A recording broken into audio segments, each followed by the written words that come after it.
The wind cuts through the Bitterroot Mountains like a knife through canvas, sharp and unforgiving.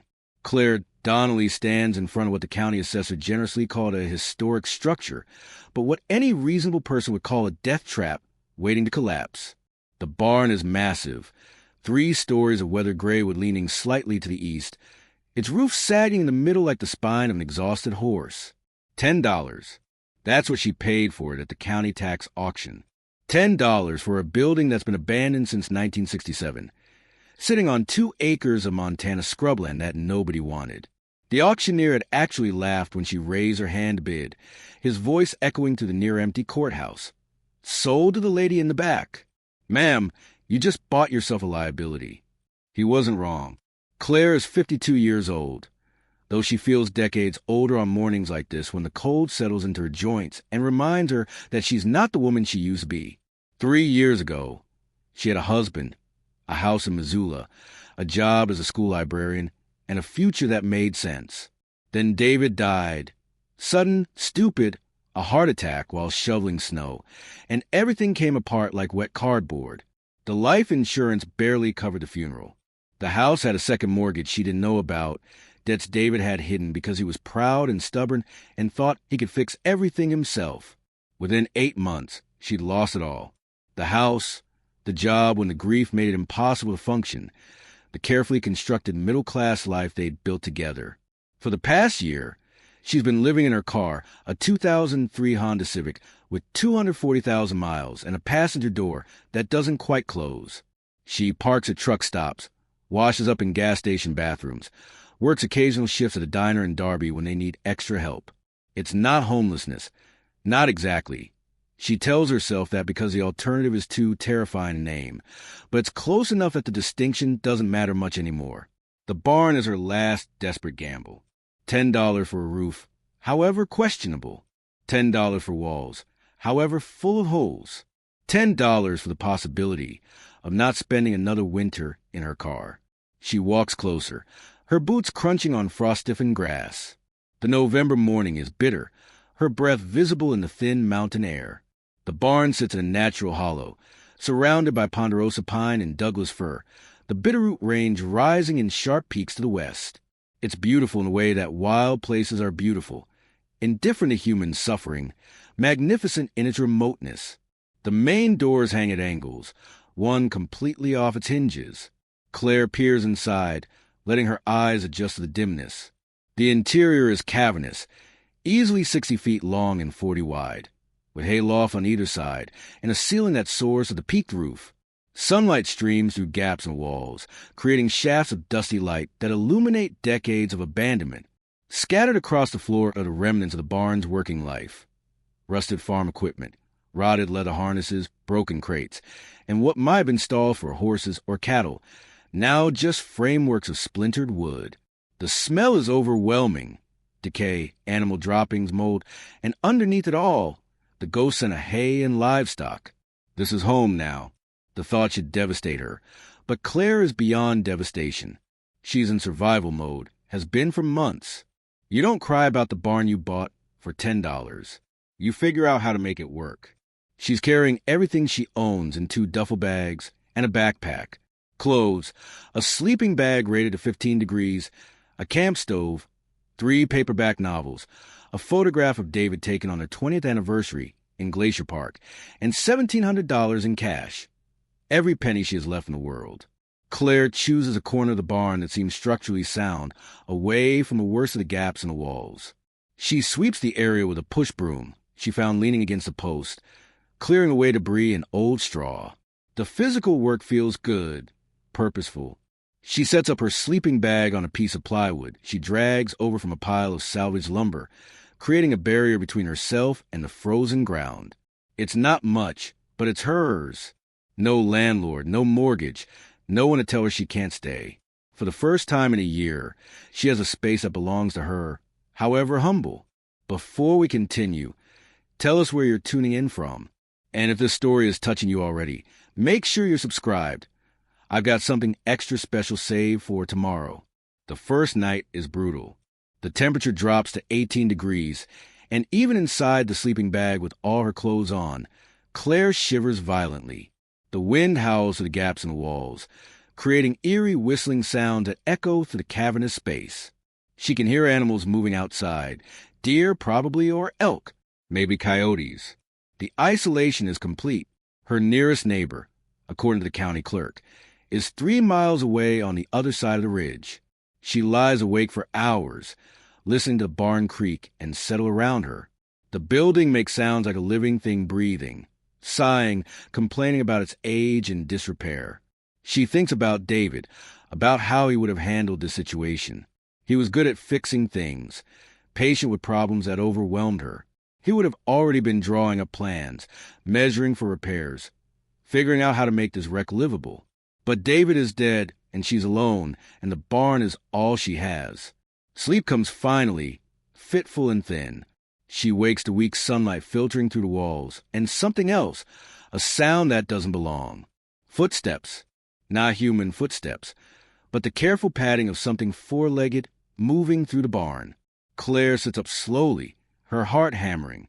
She reaches for a can of bear spray she keeps by her sleeping bag, a remnant from better days when she and David used to hike. The footsteps stop. Then, from behind a collapsed stall about 20 feet away, a wolf emerges. Claire freezes. The wolf is large, probably 90 pounds, with dark gray fur that's almost black along its spine. Its eyes are amber, bright and intelligent, fixed on her with an intensity that makes her skin prickle. It's not aggressive.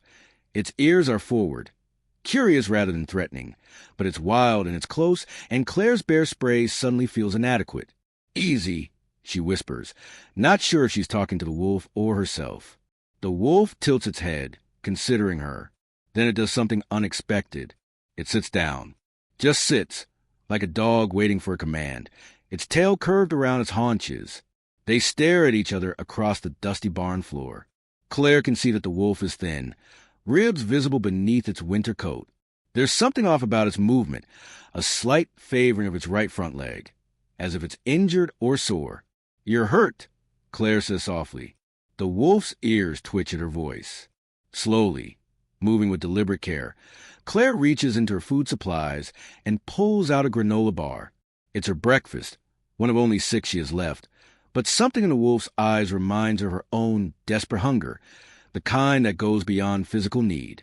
She unwraps the bar and breaks off a piece, tossing it gently toward the wolf.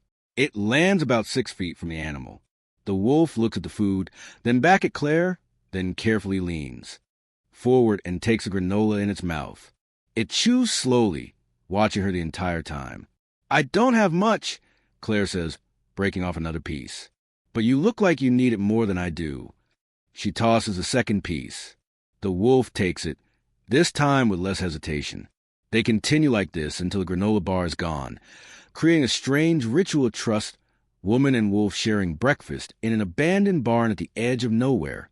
When the food is finished, the wolf stands. It looks at Claire for a long moment, acknowledgement maybe, or simply assessment. Then it turns and limps back toward the rear of the barn, disappearing into the shadows near what looks like old feed storage. Claire sits for a long time after the wolf is gone, trying to process what just happened. She's seen wolves before, from a distance, usually in Yellowstone or Glacier, but never like this. Never close enough to see the individual hairs of its coat, the depth of intelligence in its eyes. The encounter leaves her shaken and somehow less alone. Section 2, the catalyst inciting incident. Over the next 3 days, the wolf returns every morning. Same time, just after dawn, moving through the barn with that careful, limping gait. Claire names him Shadow, though she has no idea if the wolf is male or female. The name just fits, the way it appears and disappears, silent as smoke. She feeds Shadow when she can spare it. A piece of beef jerky, half a sandwich from the diner, once an entire burger that a customer left on a plate. The wolf accepts each offering with what seems like gratitude, never aggressive, never demanding, just present. Claire talks to Shadow while they share these meals. She tells the wolf about David, about the house she lost, about how strange it is to be 52 years old and starting over from nothing. Shadow listens, or appears to, those amber eyes fixed on her face, as if understanding every word. On the 4th day, Shadow doesn't come to the front of the barn where Claire has set up her camp. Instead, Claire hears scratching sounds from the back, near the old feed storage area where the wolf disappeared that first morning. Curious, she follows the sound. The rear of the barn is darker, more cluttered with debris. There are remnants of what might have been a tack room, shelving units that have collapsed into themselves, and against the far wall, a massive wooden cabinet or wardrobe, 8 feet tall and 5 feet wide, its doors hanging open to reveal empty shelves. Shadow is there, scratching at the cabinet's base with one paw, then stepping back and looking at Claire. The wolf whines, a high, urgent sound, then scratches again. What is it? Claire asks, approaching slowly. Shadow backs away, giving her space, but keeps its eyes fixed on the cabinet. The message is clear. Look here. Pay attention to this. Claire kneels in front of the cabinet, examining it more closely. It's heavy, built from thick planks of what looks like oak or maple, dark with age and water damage. The craftsmanship is remarkable. Dovetail joints, hand-carved details along the edges. This isn't just a storage cabinet. This is furniture, quality furniture, the kind you'd find in a house, not a barn. She runs her hands along the sides, feeling for what? She's not sure. But Shadow is insistent, sitting now and watching her with those intelligent eyes, clearly expecting her to find something. The cabinet sits flush against the wall, or appears to. But when Claire pushes on one side, she feels the slightest give, a gap between wood and stone that shouldn't be there if it were truly against the wall. Her heart rate picks up. She stands and grips the edge of the cabinet, testing its weight. It's heavy, but not impossibly so. With effort, she manages to shift it a few inches to the left. The bottom scrapes across the floor with a sound like a groan. Behind the cabinet, hidden from view for who knows how long, is a door. Not a modern door, but an old one, made from the same dark wood as a cabinet, with wrought iron hinges and a simple latch. It's built into the wall itself, or rather, built into what Claire now realizes isn't the barn's exterior wall at all, but an interior wall, a partition that creates a hidden space. Oh my God, Claire breathes. Shadow stands and moves closer, tail wagging slightly. If a wolf could look satisfied, Shadow looks satisfied. Claire's hands shake as she reaches for the latch. It's rusted but not locked. With some effort, she lifts it and pulls. The door swings inward with a long, protesting creak, revealing a narrow staircase descending into darkness. A hidden room, an entire hidden space beneath the barn that didn't show on any of the county documents, that the assessor clearly never knew existed. Claire pulls out her phone, using its flashlight to peer down the stairs. The beam illuminates stone walls, careful masonry work, and at the bottom, perhaps 12 feet down, what appears to be a larger space. She should be cautious. The stairs would be rotten, the structure unsound. She should wait, come back with proper lighting, and maybe another person.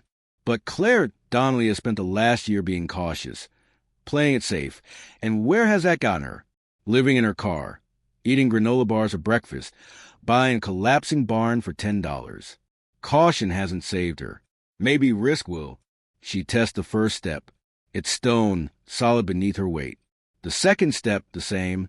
The walls on either side are close enough to touch, providing stability. She descends slowly, one step at a time, her phone's light bouncing off the walls. Shadow follows, close at her heels, the click of its nails on stone echoing in the enclosed space. At the bottom, the staircase opens into a room. Claire sweeps her phone's light across the space, trying to understand what she's seeing. The room is perhaps 15 feet square, with walls of carefully laid stone and a ceiling of massive wooden beams. The air is cold but dry, surprisingly free of the mustiness she expected. And filling the space, stacked along the walls and piled in the center, are crates. Dozens of them, wooden crates of various sizes. Some small enough to carry, others large enough to hold furniture. Claire approaches the nearest crate, a medium-sized box about 2 feet square. The wood is stamped with faded lettering. Property of Donnelly Mining Company, 1892. Her breath catches. Donnelly, her married name, David's family name. With trembling hands, she pries at the crate's lid. The nails have rusted, making it easier than it should be.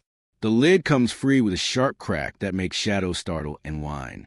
Inside the crate, wrapped in oilcloth that somehow survived more than a century, are gold coins. Hundreds of them, gleaming dully in her phone's light.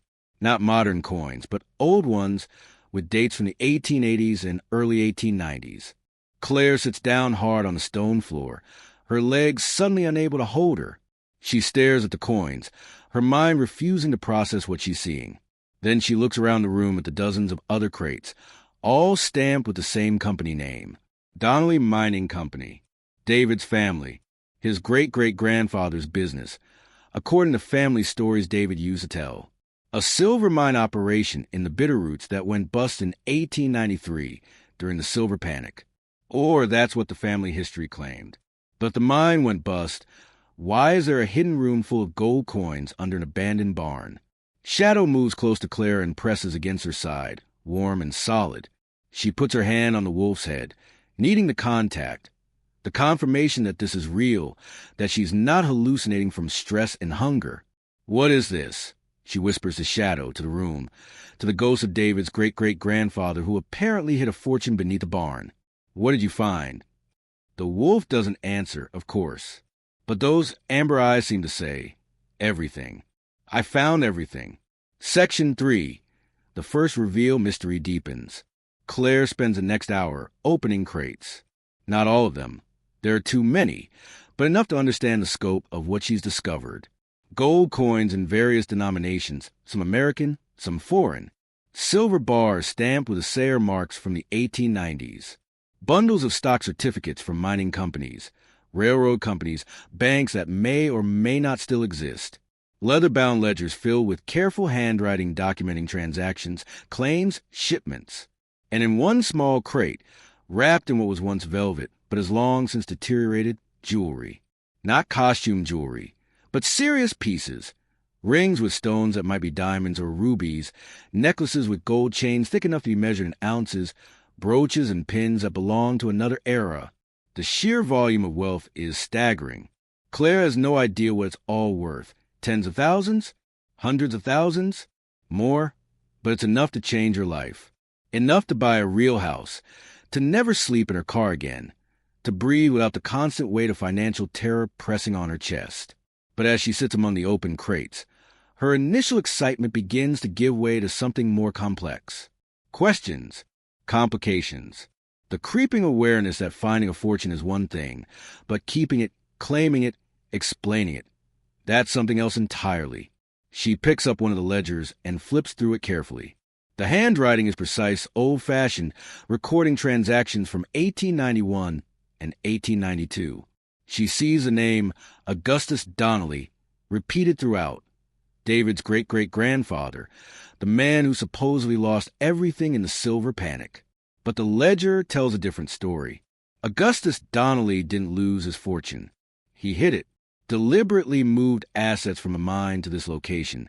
This barn that wasn't a barn yet, but something else. The entries become more cryptic toward the end. Relocated Eastern holdings, secure private reserves, contingency preparations complete. The last entry is dated March 15th, 1893, just days after the silver panic began. Josephine and the children departed for San Francisco as planned. I remain to finalize arrangements. If Providence allows, we will reunite by summer's end. If not, this record will guide them to what I preserved. Trust no one. The wolves are circling. Claire reads the final sentence 3 times. Trust no one. The wolves are circling. She looks at Shadow, who is curled up in the corner of the room, watching her with those patient amber eyes. The wolf that led her here. The wolf that somehow knew about this hidden room when everyone else had forgotten. What happened to Augustus Donnelly? The family story was that he died in 1894, broke and alone in Montana, while his wife and children tried to rebuild their lives in California. But this room suggests otherwise. He hadn't lost his fortune. He'd hidden it. And then, what? Never retrieved it? Never told his family? Claire's phone buzzes. Low battery warning. She's been down here for over an hour, and the temperature is dropping. She needs to get back upstairs, to think, to figure out what to do next. But as she stands, she notices something else. In the far corner of the room, partially hidden by a stack of smaller crates, is what looks like a leather satchel. She moves the crates aside carefully and pulls the satchel free. It's heavy, the leather cracked and stiff with age. She opens it with difficulty, the brass buckles protesting. Inside are more papers, deeds, claims documents, a map of the Bitterroot Valley with parcels marked and numbered, and a letter, sealed in an envelope addressed in that same careful handwriting. To whoever finds this, Claire's hands shake as she opens the envelope. The paper inside is thick, expensive, the kind used for important correspondence. She unfolds it carefully and begins to read by the light of her dying phone. To whoever finds this, if you are reading these words, then I am long dead, and my family never recovered what I preserved. The year is 1893, and I am ruined, or so the world believes. In truth, I have been betrayed. My business partner, Samuel Blackwood, has stolen the best claims from our joint holdings and filed them under his own name. He has bribed officials, falsified documents, and spread rumors of my incompetence. The silver panic provided perfect cover for his theft. While the world blames market forces for my ruin, Blackwood quietly assumed control of what we built together. I cannot fight him openly. He has money, influence, and the law on his side, or rather, he has purchased all three. So I have done the only thing I can. I have moved our liquid assets here, to this place known only to me, and I have secured our land claims in a way that Blackwood cannot access. The deeds and certificates in this room represent the true value of the Donnelly holdings, not just the mines, though those claims alone are worth a fortune, but also timber rights, water rights, and parcels throughout the valley. I have transferred everything into a trust, administered through a law firm in Denver that Blackwood cannot touch. My wife, Josephine, knows nothing of this. I have sent her and the children to safety in California, telling them I will follow once I've settled our debts. But I know Blackwood means to kill me. He cannot allow me to live and eventually expose his fraud. So I write this letter and pray that someday my children or their descendants will find this room and understand. The Donnelly fortune was not lost. It was stolen, then hidden, preserved against a day when justice might be possible. To whoever finds this, the claims and deeds are legal and binding. The gold and silver are yours by right of discovery, the law of abandoned property. But beware, if Blackwood's line survives, they will fight you. They have built their wealth on theft, and they will not surrender it easily. Trust your instincts. Trust no one who offers help too quickly. And remember, the wolves are always circling, waiting for weakness. Augustus Donnelly. March 15th, 1893 inch. Claire reads the letter twice, then a third time, her mind racing. Augustus knew he was going to die. He knew he'd been betrayed, and he'd hidden everything, created an inheritance for descendants who apparently never found it. But she found it, or rather, Shadow found it and led her here. She looks at the deeds and certificates spread across the floor. Property rights from 1892 and 1893. Claims to land throughout the Bitterroot Valley. Some of those parcels might still exist, might still have value. Others are certainly long gone, absorbed into national forest or private development. But even a fraction of these claims, if they're still valid, the thought is too enormous to hold. She's not just looking at coins and jewelry. She's looking at potential ownership of land, mineral rights, resources that could be worth millions. Shadow stands and moves to the stairs, looking back at Claire as if to say, "Time to go?" It's getting dark. Claire carefully refolds a letter and tucks it back into the satchel, along with the map and deeds. She'll need to study everything carefully. Probably need a lawyer. Definitely need to understand what she's found before she tells anyone else. Augustus's warning echoes in her mind. Trust no one. The wolves are circling. She climbs the stairs, Shadow leading the way, and emerges back into the barn's main floor. The late afternoon sun slants through the gaps in the walls, painting everything in shades of gold. Claire pulls a hidden door closed behind her and, with effort, pushes a cabinet back into place, concealing the entrance once again. Her sleeping bag and camp stove sit in the corner, exactly as she left them, a reminder that she's homeless, broke, living on the edge of survival. Except now, hidden beneath her feet, is a fortune that could change everything. If she can keep it, if Augustus's claims are still valid, if the descendants of Samuel Blackwood don't try to take it from her. Claire sits down on her sleeping bag, the leather satchel clutched in her hands, and for the first time in 3 years, allows herself to feel something beyond grief and desperation. Hope. Fragile and terrifying, but hope nonetheless. Shadow settles beside her, close enough that she can feel the wolf's warmth. Together they watch the sun set through the barn's broken walls, woman and wolf. Both survivors, both guarding a secret that could destroy or save them.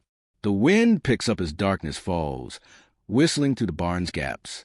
Claire pulls her sleeping bag around her shoulders and opens one of the ledgers, beginning to read by the light of her phone. She needs to understand what Augustus Donnelly built, what he hid, what he died protecting. And she needs to understand who Samuel Blackwood was, and whether his descendants are still out there, still circling like wolves. Claire wakes to frost covering the inside of the barn walls and shadow pressed against her back, sharing warmth. For a moment, she thinks yesterday was a dream. The hidden room, the gold coins, Augustus Donnelly's letter. Then she sees the leather satchel beside her sleeping bag, and reality crashes back. She has a fortune hidden beneath her, and absolutely no idea what to do about it. The practical problems surface first as she boils water for instant coffee on her camp stove. She needs to inventory everything in that room properly. She needs to research the validity of 130-year-old land claims. She needs a lawyer, probably several lawyers. And she needs to do all of this without alerting whoever the modern-day Blackwoods might be. But before any of that, she needs information. Who was Samuel Blackwood? Did Augustus's wife and children really never return? What happened to the Donnelly Mining Company? The nearest library is in Hamilton, 20 miles away. Claire has just enough gas to make it there and back if she's careful. She feeds Shadow the last of her beef jerky, refills the wolf's water bowl, an old pancake she scrubbed clean, and prepares to leave. "Stay here," she tells Shadow, running her hand through the wolf's thick fur. "Guard our secret." Shadow watches her go with those intelligent amber eyes, then settles near the hidden cabinet like a sentry. The drive to Hamilton takes 40 minutes on winding mountain roads. Claire's Honda coughs and sputters on the hills, the check engine light glowing cheerfully on the dashboard. She parks behind the library, a small brick building on Main Street, and sits for a moment, gathering herself. She looks rough. She knows this. Her clothes are wrinkled, her hair unwashed for 3 days, her face gaunt from too many skip meals. The librarian will probably watch her closely, worried she's homeless and looking for a warm place to sleep, which, to be fair, she is, or was. The distinction is getting blurry.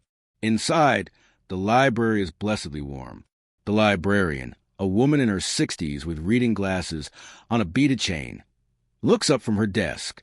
Her expression shifts from welcoming to wary in an instant. The look Claire has become familiar with, the one that says, "You don't belong here." "Can I help you?" the librarian asks, her tone professional but cool. "I need to use the internet," Claire says, "for research, historical research." The librarian's expression softens slightly. Research is respectable, apparently. "Do you have a library card?" "No, I just moved to the area. I'll need an ID and a local address." Claire hesitates. She has an ID, but her address is technically a barn that's falling down. "I'm staying at the old Donnelly property, off Route 93 near Sula." Recognition flickers in the librarian's eyes. "The barn? You bought that auction." "For $10, Claire confirms, deciding honesty might work better than evasion. The librarian's mouth twitches, not quite a smile, but close. "Well, that takes courage or desperation. I'm Barbara Chun. I'll get you set up on a computer, but I'll need that ID." While Barbara processes her temporary card, Claire studies the library's local history section. Several books about the Bitterroot Valley's mining history. Thick volumes about Montana's silver boom and bust, and Jackpot, a county history published in 1978 that includes biographical entries for prominent early settlers. "You're interested in local history?" Barbara asks, handing Claire her library card. The Donnelly property. Claire says carefully, I'm trying to understand its background. Who owned it originally? Barbara's expression changes, becomes more engaged. Augustus Donnelly, one of the valley's early mining magnates. Fascinating story, actually.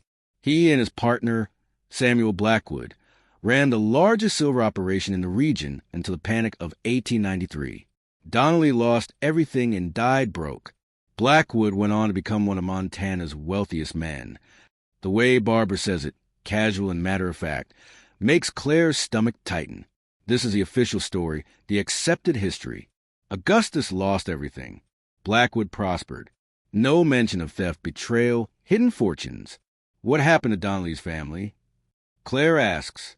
His wife and children moved to San Francisco. I believe the line continued there, but I'm not certain.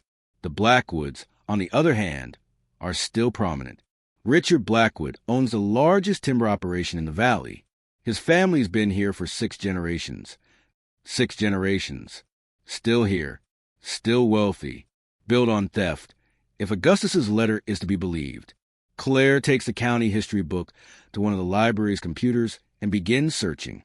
She starts with the obvious, Donnelly Mining Company in Augustus Donnelly, Montana. The results are sparse. A few mentions in historical mining records, a brief obituary from 1894 confirming his death after a period of illness and financial reverses. Nothing about the circumstances, nothing suggesting foul play.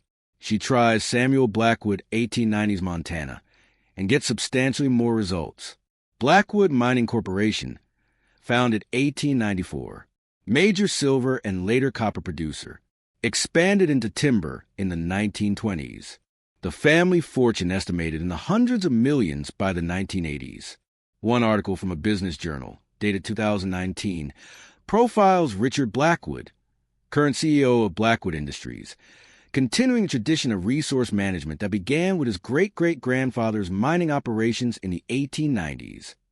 Claire stares at the photo of Richard Blackwood, late 50s, silver hair, expensive suit, confident smile, the face of inherited wealth and power, the face of a man who has no idea his fortune was built on theft. Or maybe he does know. Maybe the Blackwoods have always known. She prints the article and several others, spending precious quarters from her dwindling cash supply. Then she opens a county history book to the entry on Augustus Donnelly. Augustus Marcus Donnelly, 1847 to 1894. Born in Vermont, came to Montana Territory in 1879. Partnered with Samuel Blackwood to establish Donnelly Blackwood Mining Company in 1885. The partnership dissolved in 1892 amid the nationwide financial panic. Donnelly's subsequent ventures failed, and he died in poverty in 1894, survived by his wife Josephine née Carter and 3 children who had relocated to California. The family did not return for the funeral. Donnelly was buried in an unmarked grave in the Sula Cemetery. Claire reads a passage 3 times. An unmarked grave. His family didn't return. The casual cruelty of it. A man who'd built a fortune, who'd been betrayed and murdered. She's certain of that now. Buried like a pauper while his partner stole everything he'd built. Finding what you need? Barbara appears beside her, curious and kind. Claire makes a decision. She needs an ally, someone local who knows the history. Barbara Chun seems trustworthy, and her name, Chun, not an old-line Montana family name, suggests she might be outside the networks of power that the Blackwoods control. Can I ask you something confidential? Claire says quietly. Barbara's eyebrows rise, but she sits down. I'm listening. If someone found historical documents suggesting that the accepted version of Augustus Donnelly's story was wrong, that he didn't lose his fortune but had it stolen, would anyone care? After 130 years. Barbara is quiet for a long moment, studying Claire's face. You found something at the property. It's not a question. Claire doesn't confirm or deny, just waits. If you found proof that Samuel Blackwood stole from Augustus Donnelly, Barbara says slowly, it would matter. The Blackwood fortune is built on claims and land rights that date back to the 1890s. If those claims were fraudulent, if they were stolen property, she pauses. Richard Blackwood would fight you with everything he has. The entire foundation of his family's wealth would be at stake. But legally, Claire presses. Could a claim from that era even be challenged now? I'm not a lawyer, Barbara says, but I know property law can be complicated. Adverse possession, statute of limitations, chain of title. There are a dozen ways historical claims get tangled. You need expert legal help. She leans closer. What exactly did you find? Claire wants to trust her, but Augustus's words echo. Trust no one. The wolves are circling. I'm not sure yet. Claire says, I'm still trying to understand it. But thank you for the history lesson. Barbara looks disappointed, but doesn't push. If you need help researching, I'm here most days. And Claire? She waits until Claire meets her eyes. Be careful. The Blackwoods aren't people you want as enemies. After Barbara returns to her desk, Claire continues searching. She looks up property records for the parcels listed on Augustus's map, trying to determine which claims might still have value. The research is tedious, requiring cross-referencing between historical maps and modern county assessor databases. Some of the parcels have been absorbed into the Bitterroot National Forest. Those are lost causes. Others have passed through multiple hands and are now subdivided into residential lots. But several large parcels, particularly those involving mineral and timber rights, show current ownership by Blackwood Industries. Claire's breath catches. Augustus's stolen claims are still producing value for the Blackwood family 130 years later. The land he purchased, the rights he secured, the resources he identified, all of it taken by Samuel Blackwood and passed down through generations. She prints the property records, her stack of papers growing. The printer jams twice, and she has to ask Barbara for help, which means Barbara sees what she's printing. The librarian's expression grows, increasingly concerned. Claire, if you're planning to challenge Blackwood Industries' property rights. I'm just researching, Claire interrupts. That's all. Just trying to understand the history. But they both know it's more than that. By the time Claire leaves the library, it's after 2 p.m. She's hungry. She hasn't eaten since the coffee this morning, but food costs money, and she has research to pay for. The printouts cost her $8.50, a quarter of her daily survival budget.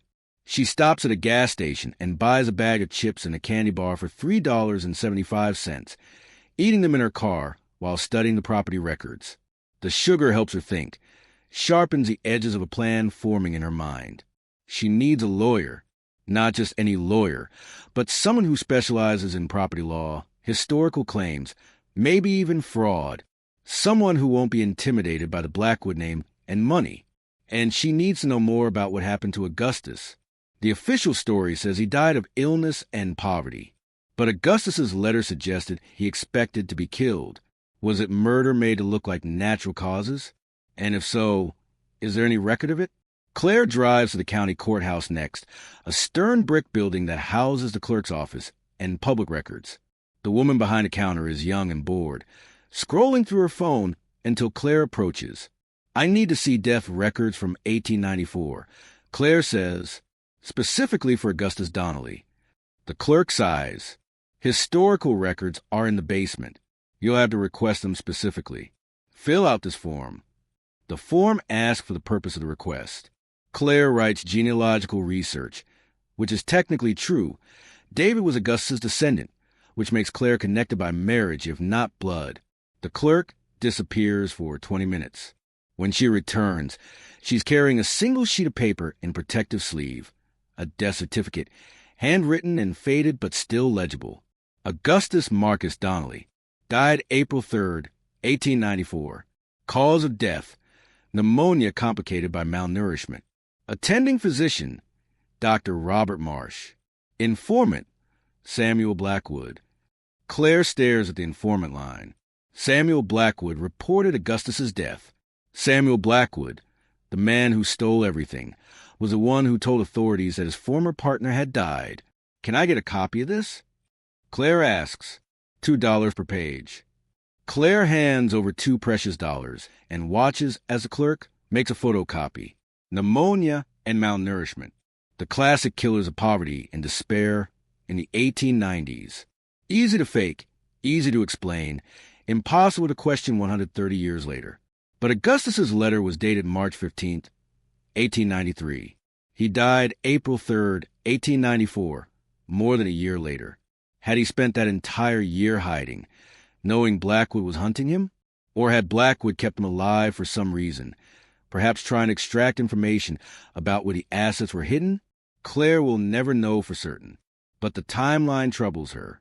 A year between hiding the fortune and dying. A year of what? Fear? Desperation? Hope that his family might return? She thanks the clerk and returns her car, her mind racing. The Honda starts with a reluctant cough, and she begins to drive back to the barn, back to Shadow, back to the hidden room full of secrets.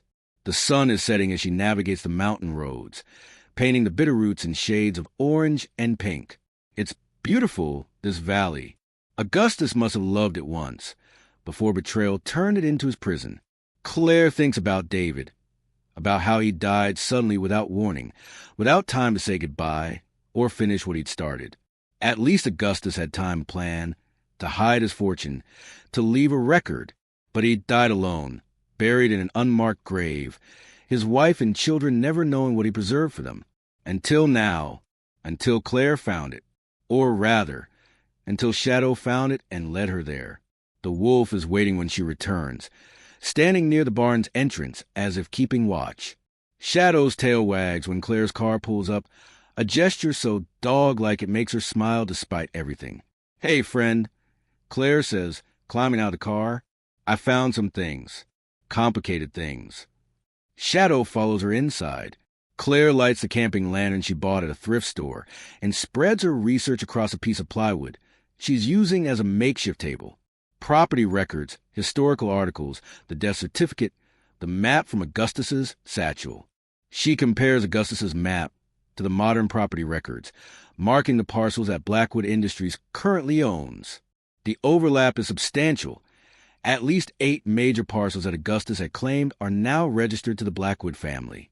If she could prove those claims were stolen, if Augustus's original deeds are legitimate and supersede Blackwood's fraudulent filings, the legal complications make her head spin. She needs an attorney, someone who can navigate the labyrinth of 130-year-old property law. But attorneys cost money, and she has less than $1,500 left. Not enough to hire serious legal help. Not enough to fight a family with hundreds of millions of dollars. Claire puts her head in her hands, overwhelmed.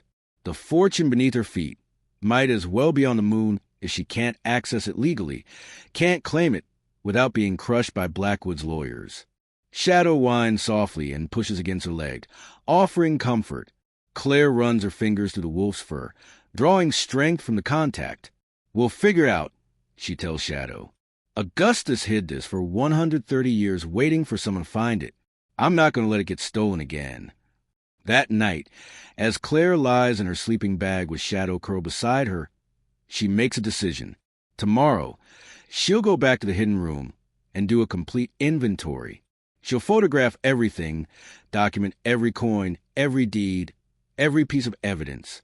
Then she'll find a lawyer, not in Montana, where the Blackwood name carries weight, but somewhere else. Maybe in Denver, where Augustus set up his trust. Maybe there's still a record of it, some legal entity that survived 130 years. It's a long shot. Everything about this situation is a long shot. But Claire's been living on long shots for a year now, surviving when logic said she shouldn't. She's learned that sometimes desperation makes you braver than courage ever could. The wind howls outside, and the barn creaks around them. Shadow sighs in sleep, twitching with wolf dreams. And Claire stares at the darkness above, planning her next move in a game she barely understands, against an opponent who doesn't even know she exists. Not yet, but they will. Soon enough, the Blackwoods will learn that Augustus Donnelly's legacy has finally been found. And Claire intends to make sure it goes to the right people this time. Section 5. The Deeper Secret, Second Layer Revelation. The next 3 days pass in a blur of documentation. Claire descends into the hidden room each morning with her phone fully charged, photographing everything systematically. Each crate, each bundle of coins, each deed and certificate and ledger entry. Shadow accompanies her on these expeditions, seeming to understand the importance of what they're doing. The wolf stays close, sometimes sitting on the stairs like a guardian, other times curling up in the corner of the room, watching Claire work. The inventory reveals the full scope of Augustus's hidden wealth. 47 wooden crates of varying sizes, approximately 12,000 gold coins, various denominations, 200 silver bars, each roughly 50 pounds, 87 stock certificates from mining, railroad, and banking companies, 23 property deeds covering land throughout the Bitterroot Valley, 6 ledgers documenting transactions from 1885-1893, assorted jewelry, 14 pieces, likely belonging to Augustus's wife, and a leather satchel containing Augustus's letter, the map, and what appears to be a legal document establishing a trust. It's this last item, the trust document, that Claire examines most carefully on the third day. It's written in dense legal language, but the core is clear enough. Augustus established the Donnelly Family Trust in March 1893, administered by a law firm called Patterson & Sons, Denver, Colorado. The trust was designed to protect assets from creditors and legal challenges, with distribution to be made to Josephine Donnelly and her lawful heirs upon proof of identity and claim. But Josephine never claimed it. She either never knew about it or never found the documents that would allow her to access it. The trust presumably lapsed after some period. Claire has no idea what the legal time frame would be for a 19th century trust to become abandoned property. She needs to know if Patterson & Sons still exists, if there's any record of the trust, if it can be revived after 130 years. This is beyond Google searches and library research. This requires actual legal expertise. On the 4th morning, as Claire is preparing to drive back to Hamilton to use the library's internet, a truck pulls up outside the barn. Shadow immediately alerts, standing rigid near the door, a low growl rumbling in the wolf's chest. Claire's heart rate spikes. She hasn't had visitors. Hasn't told anyone she's living here except the county clerk who processed the auction paperwork. Who would come to an abandoned barn in the middle of nowhere? Through the gaps in the barn walls, Claire sees a man climb out of an expensive-looking pickup truck, new, shiny, the kind that cost more than Claire made in 2 years as a librarian. He's in his 50s, wearing a Carhartt jacket and jeans, his silver hair neatly trimmed. Even before he speaks, Claire knows who he is. She's seen his photo in the Business Journal articles. Richard Blackwood. "Stay," she whispers to Shadow, who reluctantly settles but keeps eyes fixed on the door. Claire steps outside, trying to look more confident than she feels. "Can I help you?" Blackwood's smile is friendly, disarming. "Miss Donnelly? I'm Richard Blackwood. I own the timber operation just over the ridge. Heard someone bought the old property at auction. Thought I'd stop by and introduce myself." There's no way he just happened to stop by. Someone told him she was here. The county clerk, maybe, or someone at the courthouse who saw her researching property records.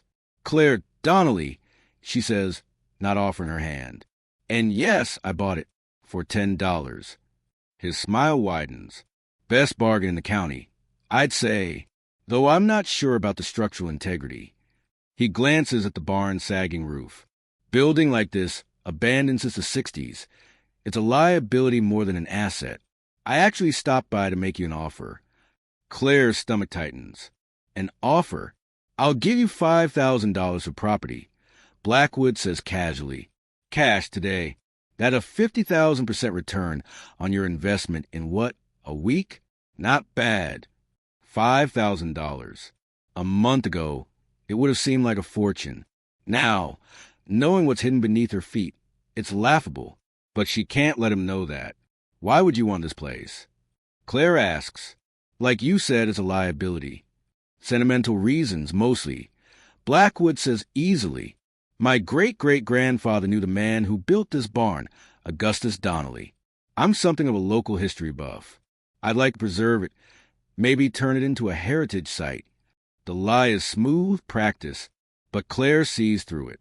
He knows, or suspects, something about her presence here.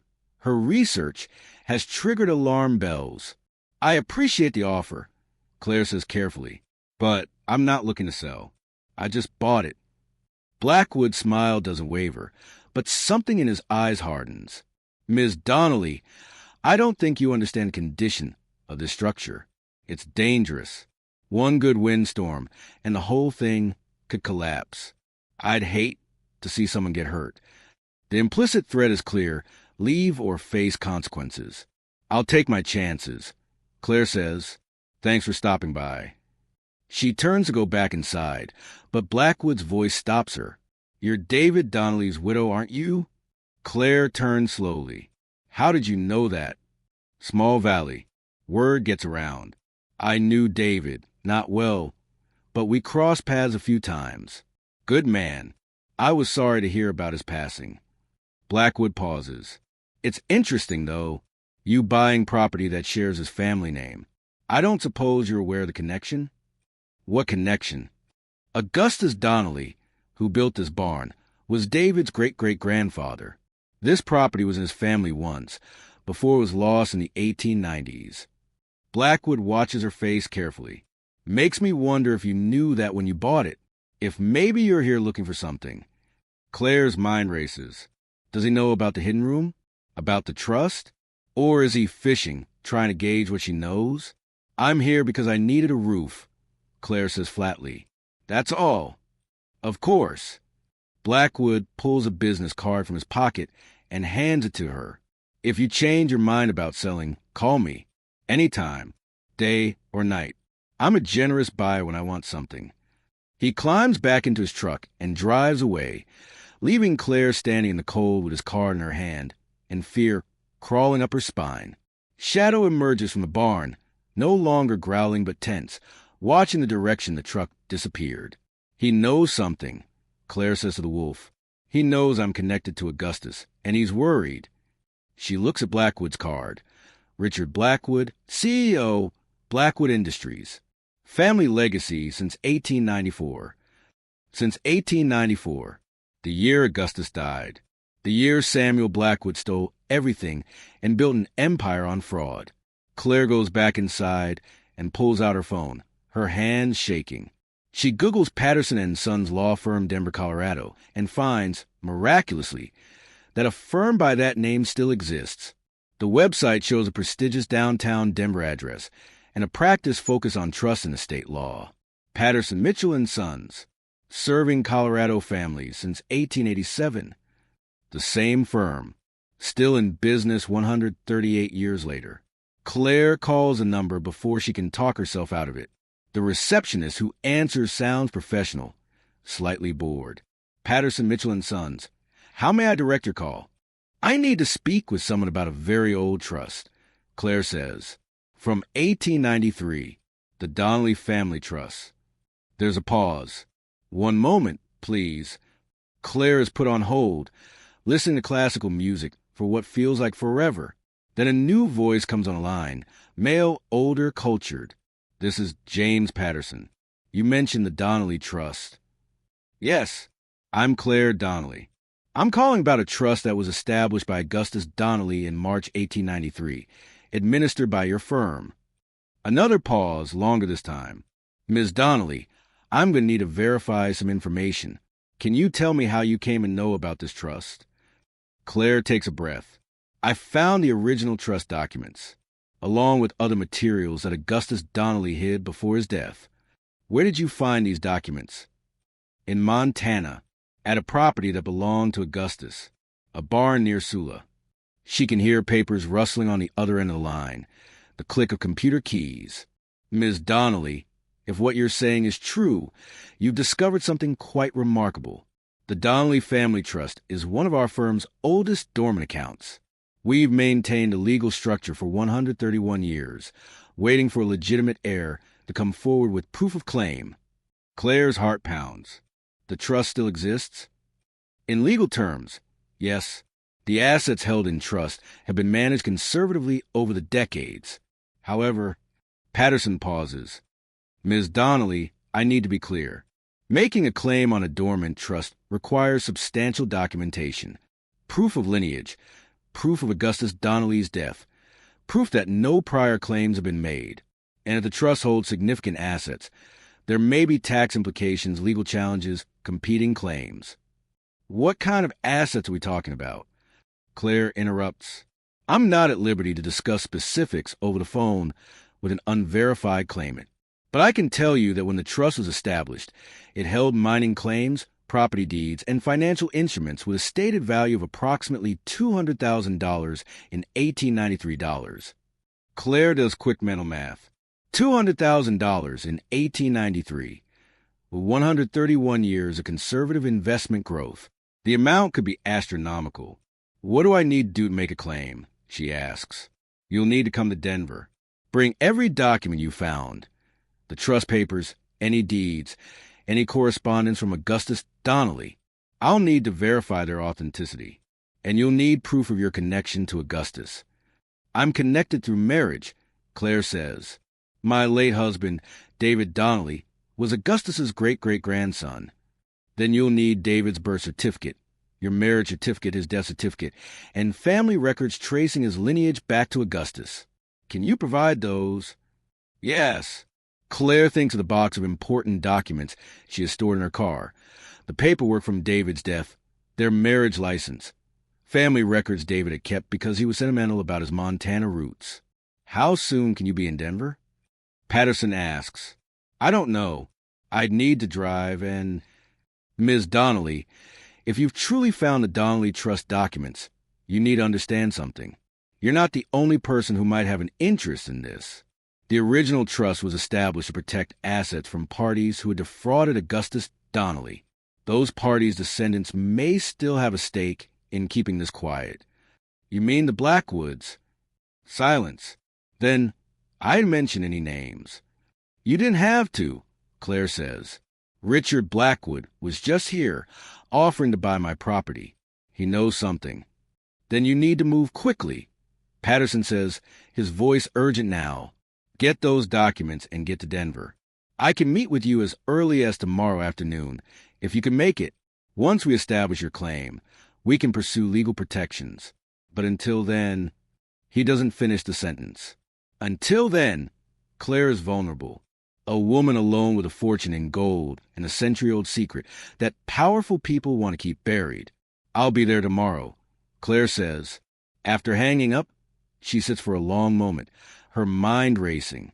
Denver is a 12-hour drive. She'll need to pack everything. The trust documents, the deeds, the ledgers. She'll need to leave tonight to make a tomorrow afternoon appointment. But what about the gold? The silver bars? The physical wealth in the hidden room? She can't take it with her. There's too much, too heavy. And she can't leave it unguarded, not with Blackwood sniffing around. Shadow presses against her leg, warm and solid. The wolf has protected this secret for who knows how long, guiding Claire here, showing her the hidden room. Can she trust Shadow to guard it while she's gone? I need you to stay here, Claire tells the wolf. I have to go to Denver. I have to make this official, legal, protected. But I need you to watch over this place. Can you do that? Shadow's amber eyes meet hers, intelligent and understanding. The wolf makes a soft sound, not quite a bark, not quite a whine. Agreement, maybe, or just acknowledgement. Claire spends the next several hours preparing. She photographs every document she's taking with her, uploading the images to a cloud storage account. She creates copies of Augustus's letter and the trust papers, hiding one set in the barn, tucking another into her car's spare tire well. She packs a bag with the original documents, wrapped in plastic to protect them. She gathers her important papers, David's death certificate, their marriage license, the family tree David had created years ago, tracing his lineage back to his Montana ancestors. As darkness falls, Claire makes one final trip down to the hidden room. Shadow follows, as always. She stands among the crates, the physical manifestation of Augustus's hidden fortune, and makes a promise. I'm going to finish what you started, she says to Augustus's ghost. I'm going to expose what Samuel Blackwood did, and I'm going to make sure your family finally gets what you meant them to have. The room is silent except the sound of their breathing, woman and wolf, standing guard over secrets that have waited 131 years to surface. Claire locks the hidden door behind her and pushes the cabinet back into place. She sets out extra food and water for Shadow, enough for 3 days if she's delayed. Guard this place, she tells the wolf one more time. Trust no one. The wolves are circling. Shadow sits in the barn's entrance as Claire loads her car, watching with those patient amber eyes. And when Claire drives away at 10 p.m., heading south toward Denver through the dark Montana night, the last thing she sees in her rearview mirror is Shadow, silhouetted against the barn's dark bulk, standing watch. The drive stretches ahead of her, 12 hours through mountain passes and high plains, racing toward confrontation with history and a family that's built its empire on theft. Claire grips the steering wheel and pushes the Honda to its limits, the check engine light glowing like a warning, the road unwinding beneath her tires. Behind her, in the barn near Sula, a wolf guard a fortune. Ahead of her, in Denver, a lawyer holds a key to making it legitimate. And somewhere between the two, the descendants of Samuel Blackwood are realizing that their carefully constructed legacy is about to be challenged by a widowed librarian who paid $10 for a barn and found a truth that could destroy them. The game has changed. The stakes are clear. And Claire Donnelly, who has spent a year surviving on nothing but stubbornness and desperation, is about to find out if that's enough to win a fight that's been 131 years in the making. Section 6. The threat escalates external pressure. The Honda's heater dies somewhere outside of Butte at 2 a.m. Claire keeps driving, her breath fogging in the frigid cabin, her hands numb on the steering wheel. The temperature outside has dropped to 10 degrees. And without heat, the inside of the car isn't much warmer. She stops at an all-night truck stop to warm up and use the bathroom. The fluorescent lights are harsh, making her look worse than she feels. And she feels terrible. She hasn't slept in 20 hours. Hasn't eaten since the gas station candy bar yesterday afternoon. Her reflection in the bathroom mirror shows a woman on the edge, hollow-eyed, unwashed, desperate, but also determined. She buys coffee and a breakfast sandwich with her dwindling cash. She's down to less than $800 now and sits in the bright warmth of the truck stop, trying to stay awake. The sandwich is tasteless, but she forces it down. She needs fuel for what's ahead. At 3:30 a.m., she's back on the road, driving through the darkness with the radio turned up loud to keep herself awake. The highway cuts through sleeping towns and empty plains, the mountains gradually giving way to high prairie. Her phone rings at 6:15 a.m., just as dawn is breaking. An unfamiliar Montana number. Claire answers cautiously. "Ms. Donnelly?" A woman's voice, professional but concerned. "This is Deputy Martinez with the Ravalli County Sheriff's Office. We've had a report of suspicious activity at your property near Sula." Claire's stomach drops. What kind of activity? A neighbor reported seeing lights and hearing what sounded like construction equipment around 3 a.m. Given that the property has been abandoned for decades, we wanted to check if you'd authorized any work. No. Claire's hands tighten on the steering wheel. "I haven't authorized anything. Did you send someone to investigate?" "We did. Deputy Harrison drove out there about an hour ago. The barn doors were open, and there were fresh tire tracks in the snow, but no one was present. No obvious signs of theft or vandalism, but..." The deputy pauses. "Ma'am, are you storing anything valuable on that property?" Claire's mind races. The hidden room. Did someone find it? Break through the cabinet. Go down the stairs. Discover the fortune? "I needn't know what condition the barn is in," Claire says, trying to keep her voice steady. "Like I said, it appeared undisturbed. But the doors were open, which seemed odd. Do you want us to secure the property? We can have someone board up the entrance temporarily." "No. If they board it up, Shadow can't get in and out." "No, thank you. I'll handle it when I get back." "When will that be?" "A few days. I'm out of state on business." The deputies sound skeptical. "Ma'am, if someone's targeting your property, you might want to reconsider that timeline. Empty buildings are vulnerable, especially in remote areas." After Claire hangs up, she immediately calls a number Barbara Chin had written on a scrap of paper, the librarian's personal cell, given to Claire in case of emergency. Barbara answers on the third ring, her voice thick with sleep. "Hello?" "Barbara, it's Claire Donnelly. I need a huge favor, and I know it's asking too much, but..." "Slow down. What's wrong?" Claire explains about the suspicious activity at the barn, about her drive to Denver, about needing someone to check on the property and, if possible, make sure Shadow is okay. Shadow. Barbara asks. A wolf. Gray. About 90 pounds. Injured right front leg. He's been staying with me. Protecting the property. There's a pause. You befriended a wolf. It's complicated. Can you just drive by? Make sure everything's okay? Claire, what's really going on? Why are you driving to Denver in the middle of the night? And what's at that barn that has someone breaking in at 3 a.m.? Claire wants to trust her. Barbara has been kind, helpful, offering assistance without judgment. But Augustus's warning echoes. Trust no one. I can't explain right now, Claire says, but I promise I will when I get back. Please, Barbara. I just need someone to check that the barn is secure. Barbara sighs. All right, I'll drive out there this morning. But Claire, when you get back, you're going to tell me everything. Thank you. And Barbara, if you see anyone there, anyone at all, don't approach them. Just call the sheriff. Now you're scaring me. Good, Claire says. You should be scared. I am. The rest of the drive passes in a blur of anxiety and exhaustion. Claire stops twice more for coffee, spending money she can't afford, but she needs to stay alert. The documents in the bag beside her represent her only proof, her only hope. If she crashes, if something happens to these papers, she doesn't let herself finish the thought. Denver appears on the horizon at 1:30 p.m., the city sprawling across the plains with the Rockies rising dramatically behind it. Claire navigates to the address for Patterson, Mitchell & Sons, a historic building in the city's downtown, all polished stone and brass fixtures. She parks in a garage that costs $20 for 2 hours and carries her bag of documents into the building's ornate lobby. A security guard directs her to the elevator.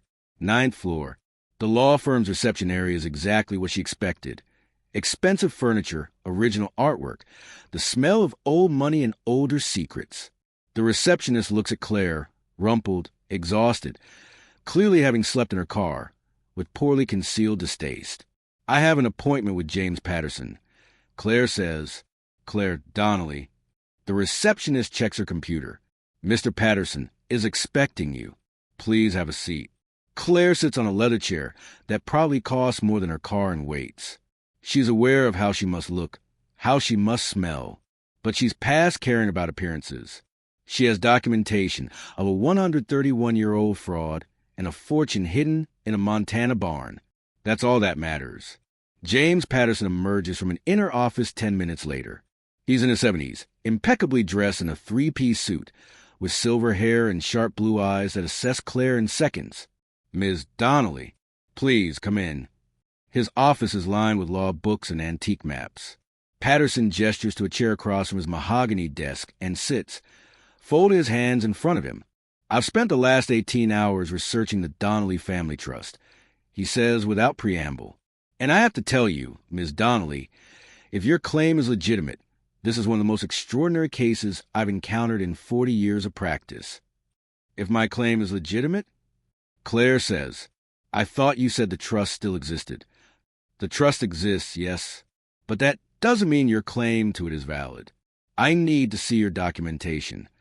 Claire opens her bag and begins laying out papers on his desk. Augustus's letter, the trust documents, the map, the property deeds, David's death certificate, their marriage license, the family tree tracing David's lineage back to Augustus. Patterson examines each document carefully, using a magnifying glass for the older papers, occasionally making notes on a legal pad. The process takes nearly an hour. Finally, he sits back. The documents appear authentic. The trust papers match our records exactly. I compared them to copies we have in our archives. The deeds are original, properly executed, dated 1892 and 1893. And your connection to Augustus through your late husband appears legitimate. So I have a claim. Potentially, yes, but there are complications. Patterson taps Augustus's letter. Your great-great-grandfather-in-law alleges that his business partner, Samuel Blackwood, committed fraud, stealing mining claims, bribing officials, falsifying documents. If those allegations are true, it would mean that the Blackwood family's fortune was built on criminal activity. That's exactly what it means, Claire says. The problem, Patterson continues, is proving it. Augustus's letter is evidence of his belief, but it's not proof of Blackwood's fraud. To challenge property rights that have been held for 131 years, you'd need more than a letter. You'd need documentation showing that Blackwood filed false claims, testimony, or records proving the bribes. Something concrete that demonstrates the initial acquisition of those properties was illegal. Claire's heart sinks. I don't have that. Augustus hid his assets, but he didn't take Blackwood's record with him. Then we have a problem. The Donnelly family trust holds certain assets. The gold and silver you found, the personal property, the jewelry. Those are clearly yours as Augustus's heir. But the property deeds he preserved, the mining claims, those are more complicated. Many of those properties are now owned by Blackwood Industries, and they've held them for over a century. Challenging that ownership would require proving the original transfer was fraudulent. Can we do that? Is there a way? Patterson considers. Possibly. If we can find official records from the 1890s showing irregularities in how Blackwood acquired those claims. If we can find testimony from that era, depositions, affidavits, anything suggesting fraud. Montana property records from that period are spotty, but they exist. We'd need to hire researchers, maybe historians, definitely additional legal counsel in Montana. How much would that cost? Conservatively, $200,000 to $300,000. And that's before any actual litigation. If Blackwood Industries fights us, and they will, we could be looking at millions in legal fees. Claire closes her eyes. Of course it comes down to money. She has a fortune in gold sitting in a hidden room, but she can't access it to pay for the lawyers who could help her prove she deserves it. The circular logic is maddening. What about the trust itself? She asks. You said it holds assets. Can I access those to fund the legal fight? Yes and no. The trust holds the equivalent of Augustus's 1893 deposit, which has been conservatively invested for 131 years. The current value is approximately $4.7 million. Claire's breath stops. For $0.7 million? Give or take, depending on market fluctuations. However, accessing those funds requires formal establishment of your claim, which involves legal proceedings, tax considerations, and time. We're talking months, possibly a year, before you'd see any money. And if Blackwood Industries challenges your claim to the trust itself, arguing that Augustus's assets were actually partnership property, for instance, we could be tied up in litigation for years. But the gold and silver I found, Claire says desperately, that's clearly mine, right? Augustus hid it. It's been on property I now own. The gold and silver are more straightforward. Yes. As the owner of the property where they were found, you have a strong claim under treasure trove law and abandoned property statutes. But Patterson hesitates. Ms. Donnelly, do you still have physical possession of those assets? They're hidden at the barn. I left them there because I couldn't transport them. Then they're vulnerable. If someone else finds them, if they're stolen or claimed by another party, you have to prove they were there, that they belonged to Augustus, that you had prior claim. It becomes complicated. Claire thinks of the call from the deputy. The report of suspicious activity at 3 a.m. Someone was there. Someone was looking. I need to get back, she says. I need to secure those assets. I agree. But, Ms. Donnelly, I want to be very clear about something. If you take possession of that gold and silver, you need to declare it. Report it to the IRS. Pay taxes on its value as found property. The temptation will be to hide it, to sell it piecemeal on the black market. Don't. That's tax evasion, and it will destroy your legal standing for everything else. How much in taxes? Depends on the total value, but assume 40% to 50% between federal and state. If you found $2 million in gold, you'll owe close to $1 million in taxes, which would still leave her with $1 million. More money than she'd ever imagined having. Enough to fight Blackwood Industries, to prove Augustus's claims, to restore what was stolen. What do I do next? Claire asks. Patterson stands and walks to his window, looking out over downtown Denver. You go back to Montana. You secure those assets and document them thoroughly. Photographs, weights, counts. You store them somewhere safe, preferably a bank vault. You report them to the IRS and pay whatever taxes are owed. Then you hire me to formally establish your claim to the trust, and we begin the process of investigating Blackwood's fraudulent acquisition of Augustus's properties. And if Blackwood tries to stop me, Patterson turns to face her. Then we fight. But, Ms. Donnelly, you need to understand what you're up against. The Blackwood family has been Montana royalty for 6 generations. They have political connections, financial resources, and a vested interest in protecting their reputation. If you accuse them of building their fortune on theft, they will come at you with everything they have. I don't care, Claire says. Augustus died alone and poor while the man who betrayed him became rich and powerful. That's not justice, and I'm not going to let it stand. Patterson studies her for a long moment. You remind me of Augustus. According to our records, he came to this office in March 1893 to establish the trust. I never met him. My great-grandfather handled it, but the notes describe him as determined despite circumstances, unwilling to accept defeat. That's you. Is that a good thing? For your sake, I hope so, because determination is all you'll have when Blackwood Industries tries to destroy you. Claire drives through the night again, her body running on adrenaline and truck stop coffee. The Honda shudders and complains on the steep mountain grades. The check engine light, now joined by an ominous knocking sound from somewhere in the engine. She coaxes the car forward, promising it one more trip, just one more journey before it can die in peace. She's 3 hours from Sula when her phone rings. Barbara Chun. Claire, where are you? Driving back. I'm in Idaho. Should be there by dawn. What's wrong? Everything. Barbara's voice is tight with stress. I went to your barn like you asked. The wolf is fine. Actually, it's guarding the place like a sentry. Wouldn't let me get close, but it didn't seem aggressive, just protective. But Claire, there are other people interested in your property. Claire's grip tightens on the steering wheel. What people? Yesterday afternoon, a crew showed up, 3 men in a truck from Blackwood Industries. They had surveying equipment, were walking the property line, taking measurements. I asked what they were doing, and they said Mr. Blackwood was considering making an offer on the adjacent parcels and wanted to assess the full area. That's a lie. He already made me an offer. This is something else.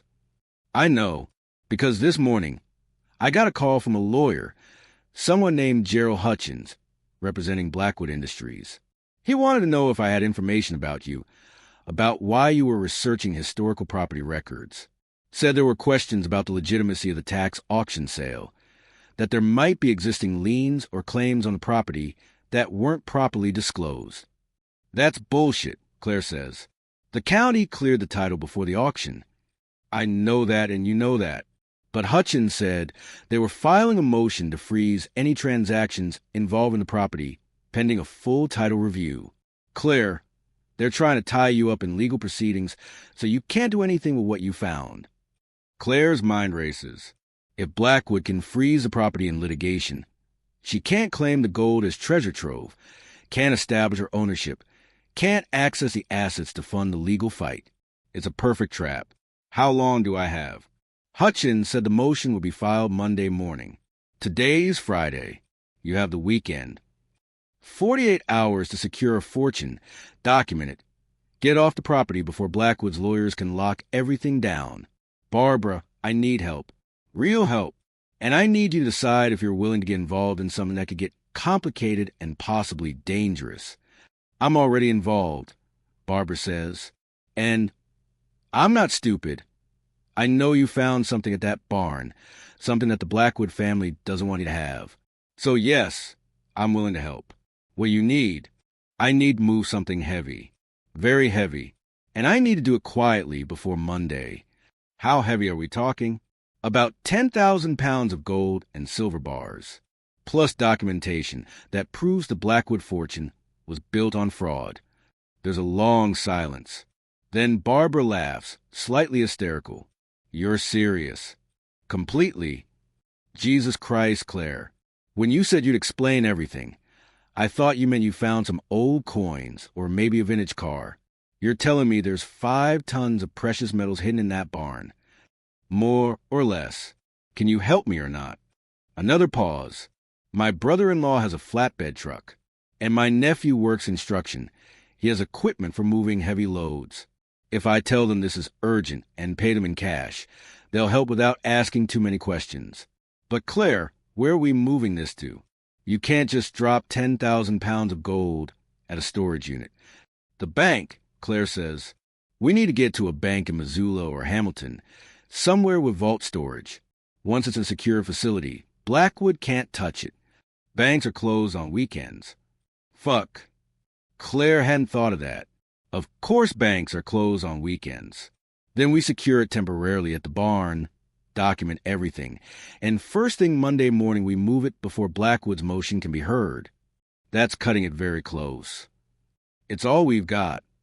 Claire pushes a Honda harder, ignoring the increasingly alarming sounds from the engine.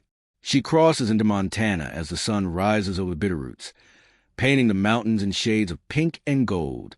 The beauty of it strikes her. This valley that Augustus loved enough to die for, that Samuel Blackwood stole and profited from for 6 generations. She reaches Sula at 7:30 a.m. Barbara's car is already parked near the barn, along with a pickup truck and a flatbed. 3 people stand near the barn's entrance, talking in low voices, while Shadow paces back and forth inside, watching them through the gaps in the walls. Claire parks and climbs out, her body stiff from 18 hours of driving. Barbara hurries over. Thank God you're here. The wolf won't let anyone inside. We've been waiting for you. Shadow's protecting it, Claire says. She approaches the barn slowly, calling softly. Shadow, it's me. It's okay. The wolf appears in the doorway, tail wagging, the tension in its posture easing. Shadow comes to Claire and presses against her legs, and Claire runs her hands through the thick fur, drawing comfort from the contact. Good job, she whispers. You kept it safe. Barbara introduces her brother-in-law, Mike, a weathered man in his 50s who owns a small ranch, and her nephew, Danny, a 20-something with tattoos and a gentle manner. They both look skeptical but willing. Barbara says you need to move something heavy, Mike says, but she wouldn't say what. Because I needed you to see it first, Claire says, and I needed you to understand that what I'm about to show you is a secret, a dangerous secret. The Blackwood family wants this, and they're willing to do questionable things to get it. If you help me, you could be putting yourselves at risk. Mike and Danny exchange glances. How much risk? Danny asks. Legal threats, probably. Physical danger, I don't think so. But I can't guarantee anything. What's it worth? Mike asks bluntly. Whatever we're moving. Claire takes a breath. Millions of dollars. In gold and silver that's been hidden since 1893. Mike's eyebrows rise. You're shitting me. I'm not. And if you help me secure it, I'll pay you. $10,000 each, cash, once I've sold enough of the gold to cover it. You don't have to pay us, Barbara says. Yes, I do. This is dangerous and it's work, and you deserve compensation. Do we have a deal? Mike looks at Danny, who shrugs. I've always wanted to piss off the Blackwoods. Danny says. They bought out my dad's logging outfit for pennies on the dollar back in 2008, forced him into bankruptcy, and then swooped in. So yeah, I'm in. Me too, Mike says. Show us what we're dealing with. Claire leads him inside the barn, Shadow following close. She pushes a heavy cabinet aside, revealing the hidden door. The others crowd around, staring. No fucking way. Danny breathes. Claire opens the door and descends, the others following. She lights the camping lantern she left down there, and the room fills with warm light, illuminating the crates stacked along the walls. Holy shit, Mike says. He approaches the nearest crate and peers inside at the stacks of gold coins. This is real. It's real. And we need to get out of here before Blackwood Industries files a legal freeze on Monday morning. They spend the next hour developing a plan. The crates are too heavy to carry up the narrow stairs. Some of the silver bars weigh over 200 pounds. They'll need to rig a pulley system, haul them up one at a time, load them onto the flatbed, and then What? We can't take them to my ranch, Mike says. If Blackwoods people are watching, they'll follow us. Say with my place. Danny adds, what about the library? Barbara suggests, the basement has storage rooms that hardly anyone uses. We could secure the crates there temporarily, just until the banks open Monday. Would anyone notice? Claire asks, not if we're careful. I have keys, and the buildings close on weekends. We could move everything in after dark tonight. It's risky, but every option is risky. At least the library is public property, neutral ground. Blackwood can't claim it's trespassing or theft if the town librarian gave permission. Okay, Claire says. We do it tonight. But first, we document everything. Photos, weights, counts. I need a complete inventory before we move a single coin. They work methodically through the morning and into the afternoon. Claire photographs every crate, every bundle of coins, every deed and certificate. Barbara takes notes in a careful ledger, recording weights. They brought a scale from Mike's ranch, contents, and condition. Danny and Mike begin rigging a pulley system using rope and a manual winch, testing it with one of the lighter crates. Shadow watches everything, moving between them like a supervisor, occasionally sniffing at the crates, but mostly just observing with those intelligent amber eyes. Around 2 p.m., they hear a vehicle approaching. Everyone freezes. Shadow growls, the fur rising along its spine.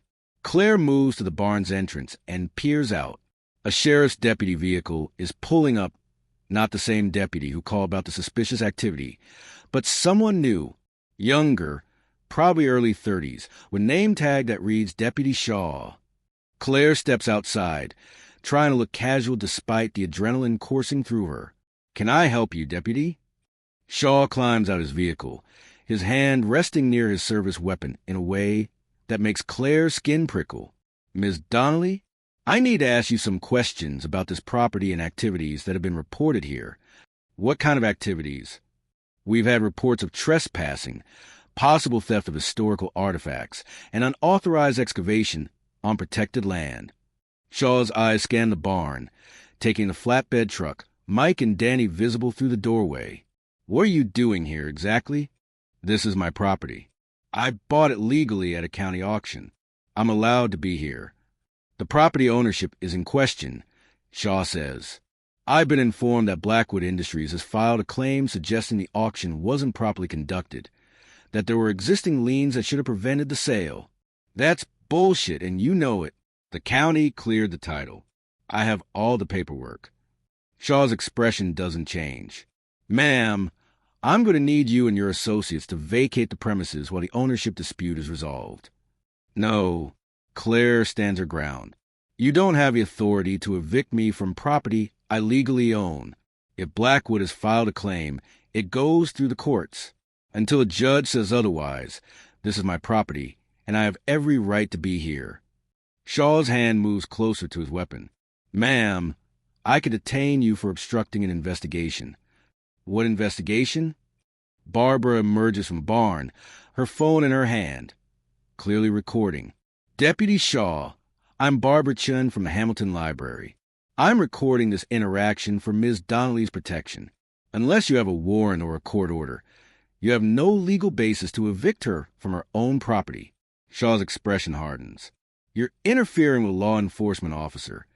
I'm documenting a potential abuse of authority. If you'd like to explain the legal basis for your demand that Ms. Donnelly vacate her property, I'll be happy to include that in my recording. The standoff lasts a long moment. Then Shaw seems to deflate slightly. I was asked to check on the property. That's all.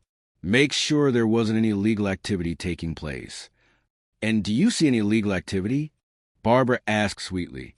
No, ma'am. Then Ms. Donnelly and her friends are free to continue their work on her private property, correct? Shaw looks between them, clearly frustrated. Just keep it legal, Ms. Donnelly. We'll be watching. He climbs back into his vehicle and drives away, leaving a trail of dust. Claire's legs feel shaky. That was a warning shot. Blackwood's using his connections with the sheriff's department. Probably promised him a generous donation. Barbara says, the Blackwoods have been funding the department's equipment purchases for years. But Shaw didn't have any legal grounds to remove you, and he knew it. He was just trying to intimidate you. It worked, Claire admits. We need to move faster. If they're escalating the law enforcement pressure, they're getting desperate. They return to work with renewed urgency. By 6 p.m., they've documented everything and begun moving crates up from the hidden room. The pulley system works, but it's slow. Each crate takes 10 minutes to winch up the stairs, and there are 47 crates total. They work in shifts, Mike and Danny handling the physical hauling, while Claire and Barbara continue documenting and packing. Shadow stays close to Claire, seeming to sense the tension, the urgency. If you're hooked on this story, make sure to subscribe and turn on notifications so you never miss an upload. Your support means everything and helps me bring you more incredible mountain stories like this one. As darkness falls, they've moved 20 crates, less than half.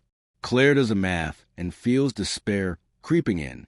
At this rate, they won't finish before dawn, and working in daylight makes them visible, vulnerable.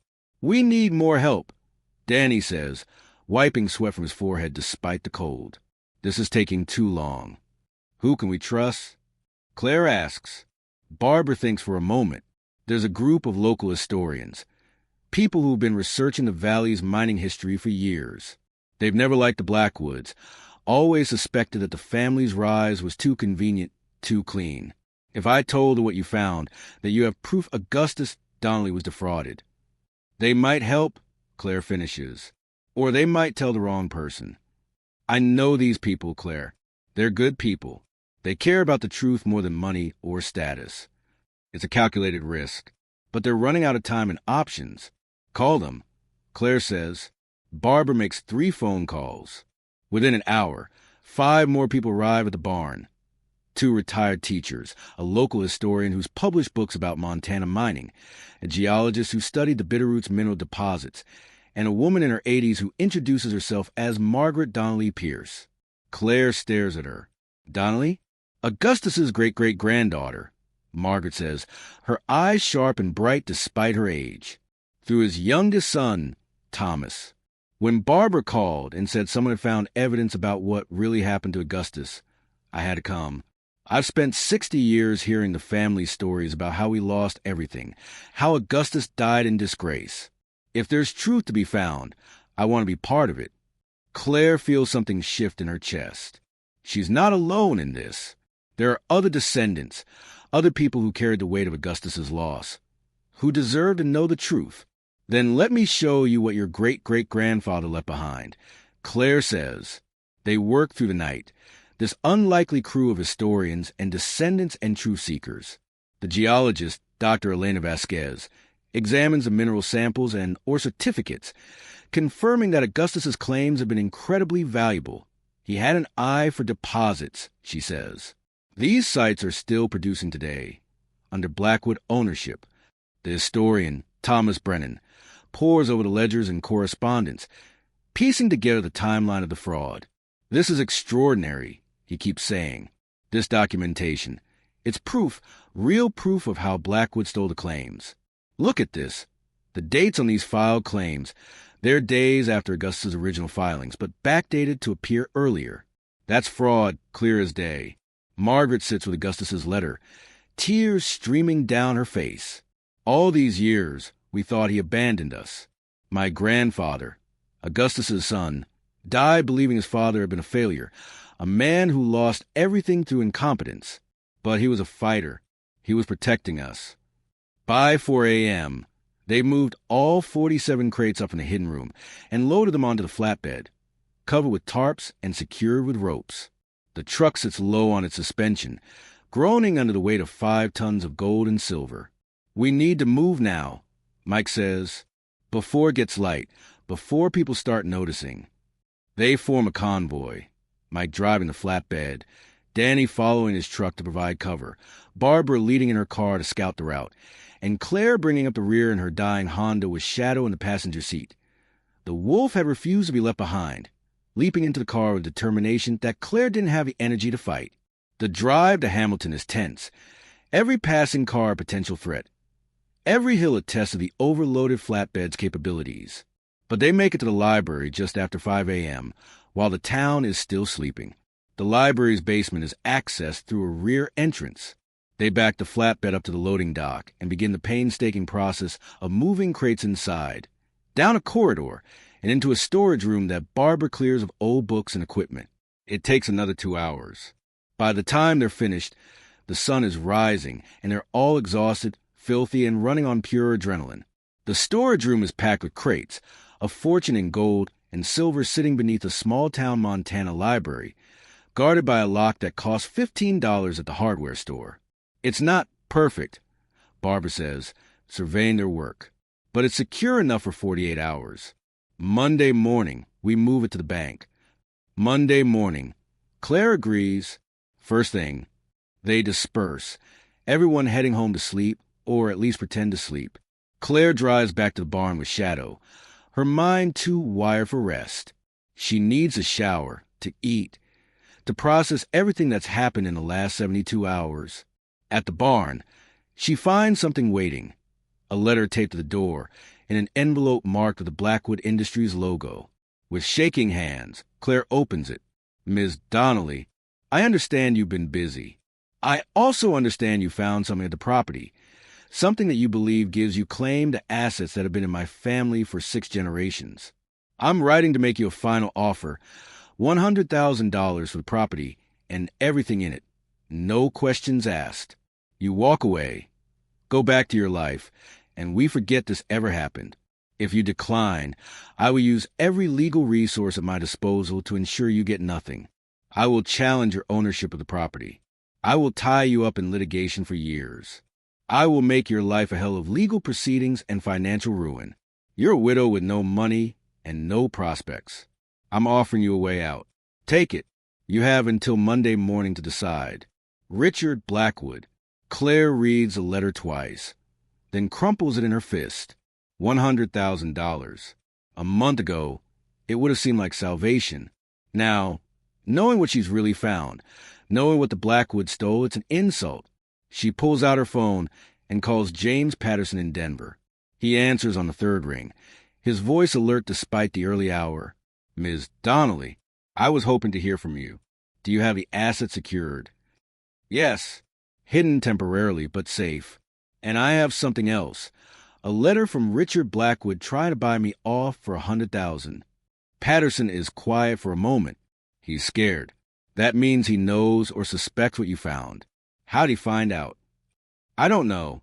Maybe someone at the courthouse. Maybe the deputy who came to the property. Does it matter? It matters because it means he's had time to prepare his legal strategy.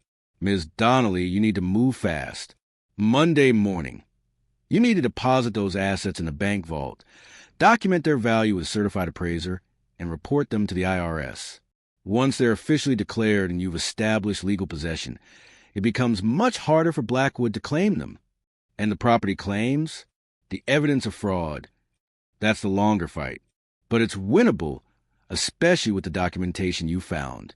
I've been researching Montana property law from the 1890s, and there are precedents for challenging titles based on fraudulent initial acquisition. If we can prove Blackwood's great-great-grandfather filed false claims, those titles could be voided. Could be? Nothing is certain in law, Ms. Donnelly, but we have a strong case. The question is whether you're willing to fight for it. Claire looks at Shadow, who is curled up near the hidden room's entrance, still standing guard even though the treasure is gone. The wolf who appeared when she needed help, who led her to the truth, who had protected this secret for reasons Claire still doesn't fully understand. I'm willing, Claire says. Tell me what to do next. Section 8. The victory resolution achieved. Monday morning arrives gray and cold, with a threat of snow in the air. Claire hasn't slept more than 4 hours in the last 3 days, but she's running on determination now, fueled by the knowledge that today decides everything. At 8 a.m., she's waiting outside First Security Bank of Hamilton when the manager arrives to unlock the doors. She's dressed in the best clothes she owns, a blazer that's 10 years old and slacks that are slightly too big now after months of inadequate meals. But she's showered, her hair is clean, and she's carrying a briefcase full of documentation that James Patterson helped her prepare via overnight courier. The bank manager, a woman named Susan Reeves, listens to Claire's request with increasing skepticism. You want to rent our largest vault storage. For precious metals? Yes. Approximately 10,000 pounds of gold coins and silver bars, discovered on my property as historical treasure trove. I need secure storage while I arrange for official appraisal and IRS reporting. Susan's eyebrows rise. Ms. Donnelly, we don't typically handle deposits of that scale without significant advance notice and verification. I have verification. Claire opens her briefcase and begins laying out documentation. Photographs of crates and their contents, the authentication letter from Patterson's firm confirming the trust documents are genuine, Augustus's original ledgers showing the purchase of the gold and silver in 1892 to 1893, and most importantly, a letter from an IRS agent in Denver confirming that Claire has declared the found property and is in compliance with federal reporting requirements. Susan examines each document carefully. When she finishes, she looks at Claire with new respect. This is legitimate. Completely.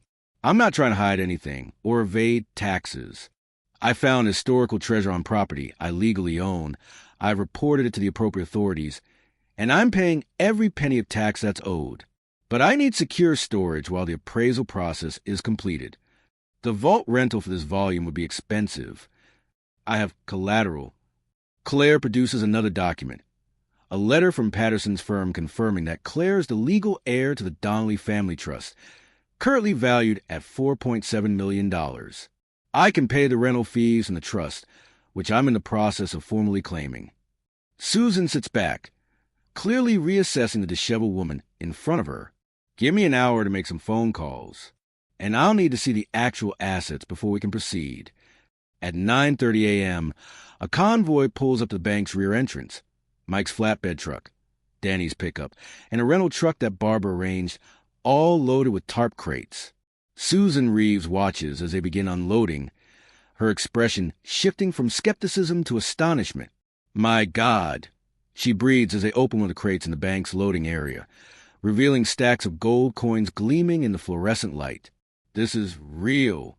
Very real, Claire confirms. The bank security team helps transfer crates into the vault, each one documented and weighed. The process takes 3 hours. By 12:30 p.m., all 47 crates are secure behind the bank's time-locked vault door, and Claire has official receipts documenting every ounce of gold and silver. She's standing in Susan's office, signing the final paperwork, when Barbara rushes in. Claire, we have a problem. Blackwood Industries filed their motion this morning. They're claiming the property sale was fraudulent and demanding immediate possession of the barn and any assets discovered therein. There's a hearing scheduled for 2 p.m. at the courthouse. Claire checks her watch. Less than 2 hours. They're too late, Susan says, overhearing. The assets are already secured in our vault under Ms. Donnelly's name. Even if a court froze the property, they can't touch what's already been removed and legally claimed. But they can still tie up the property itself, Barbara points out. And without the property, Claire can't prove treasure trove, that the gold was found on land she legally owns. I have photographs, Claire says. Time-stamped photos showing the gold in the hidden room beneath the barn, taken before Blackwood filed any motion.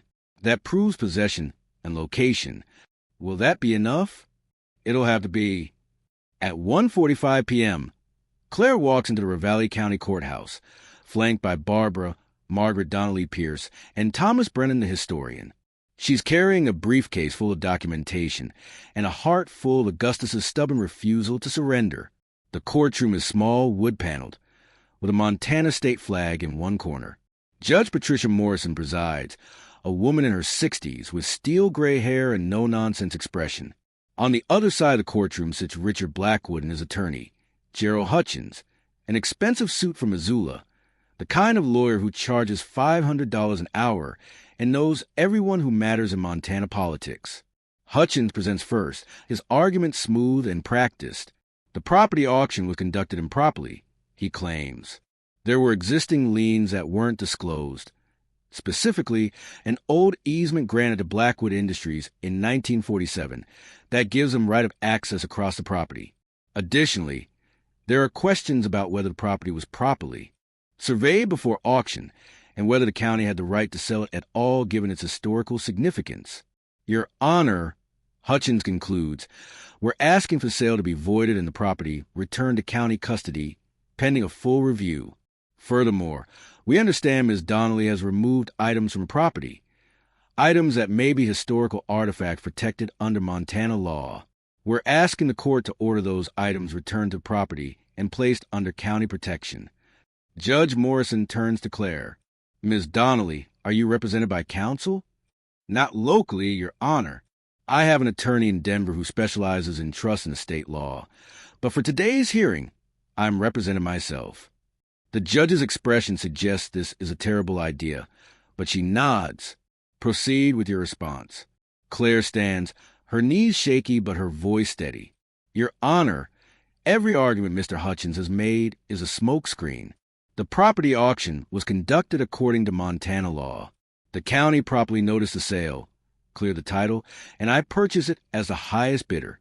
The so-called easement from 1947 doesn't appear in any county records, and Mr. Hutchins has provided no documentation proving its existence.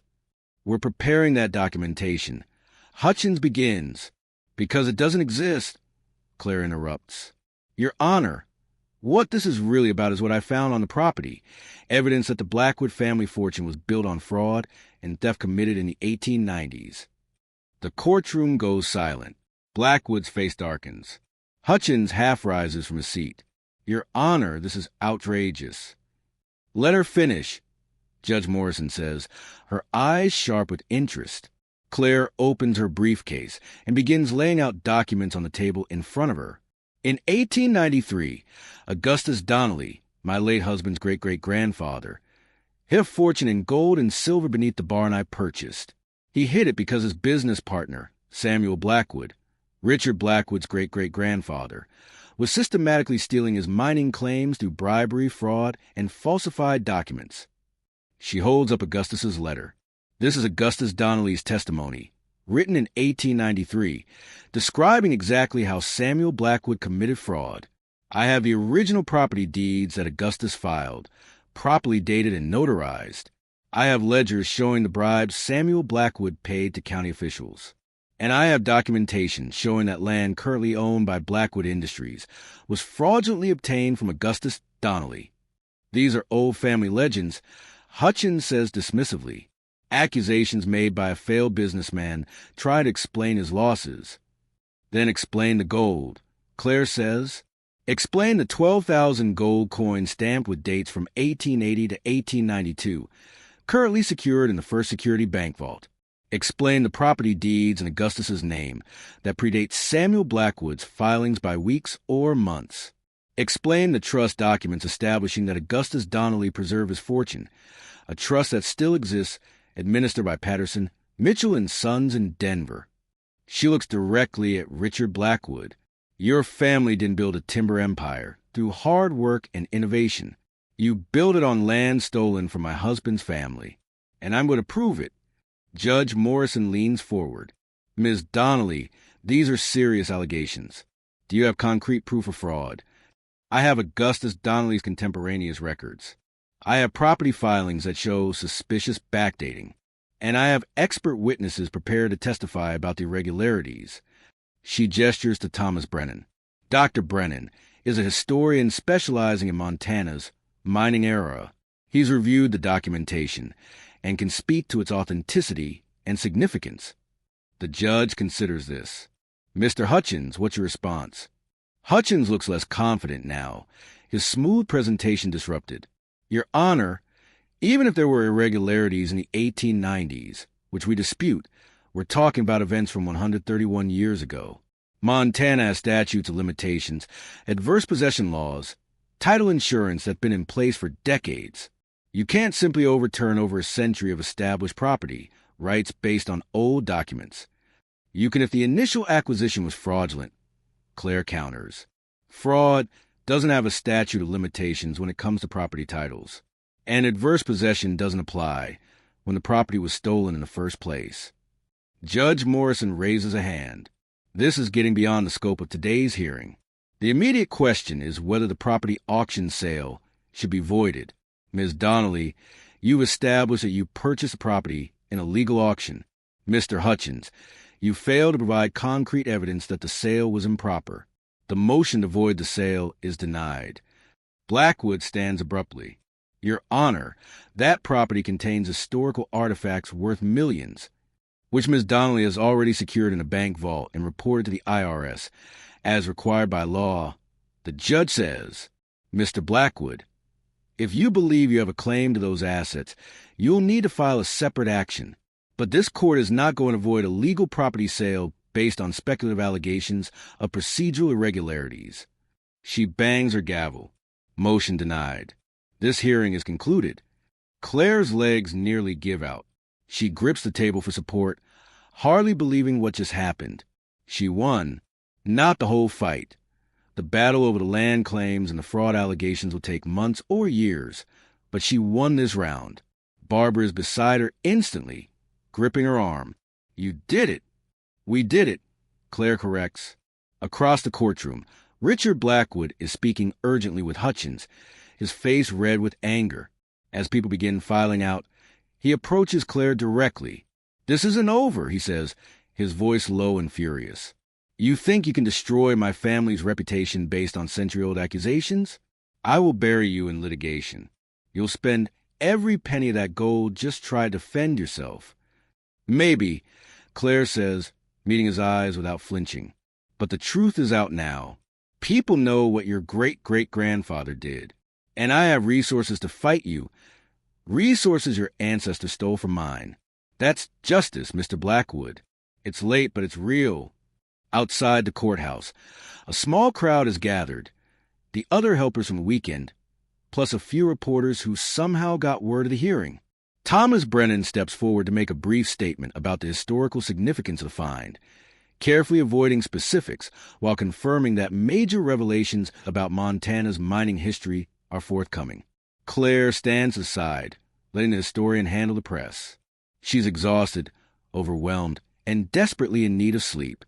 But she's also won something today, something more important than money or property. She's won acknowledgement. The court recognized her claim, her evidence, her right to pursue the truth. Margaret Donnelly Pierce approaches, her elderly face glowing with emotion. My grandfather would be so proud. We spent generations believing Augustus died in disgrace, that we were the descendants of a failure. But he wasn't a failure. He was a fighter, and he was right. He deserved better, Claire says. They all did. Augustus, your grandfather, all the family members who carried that shame.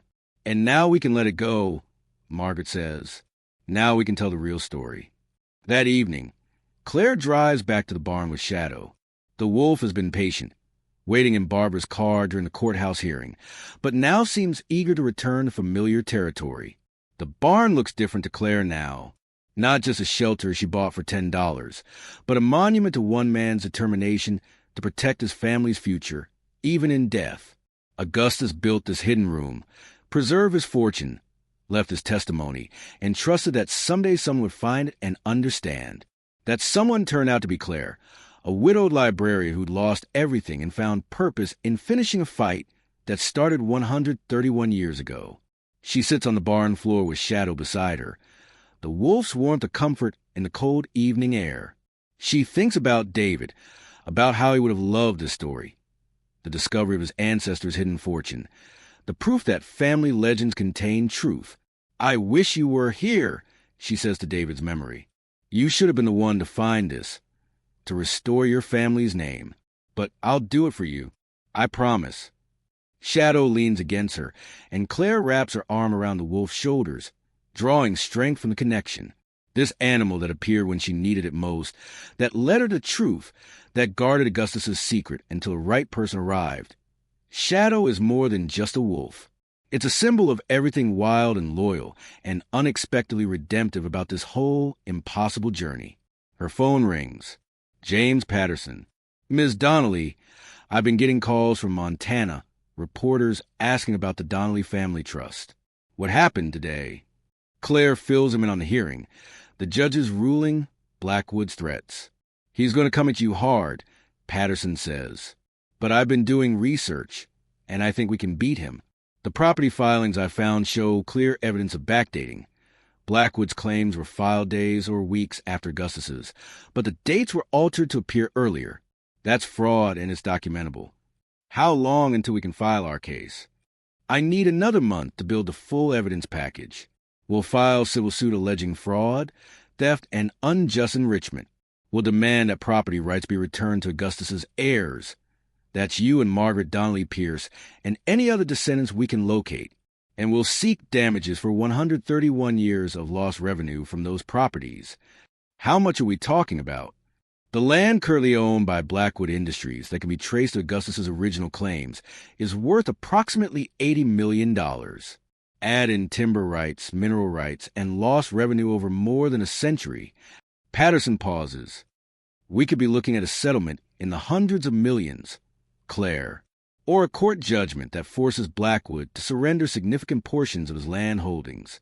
The number is so large it doesn't feel real.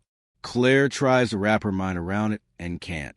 But the gold and silver, she says, that's definitely mine, right? The court confirmed it today. Absolutely. That's yours free and clear. Once the IRS assessment is complete and you pay the taxes, you'll have approximately $1.2 million in liquid assets, enough to live comfortably and fund a legal battle against Blackwood. $1.2 million. After taxes, after everything, still more money than Claire has earned in her entire life. James, she says quietly, thank you for believing me, for taking this seriously. Thank you for giving me the chance to right a 131-year-old wrong, he replies. Augustus Donnelly deserved better than what he got. Now, finally, he's getting it.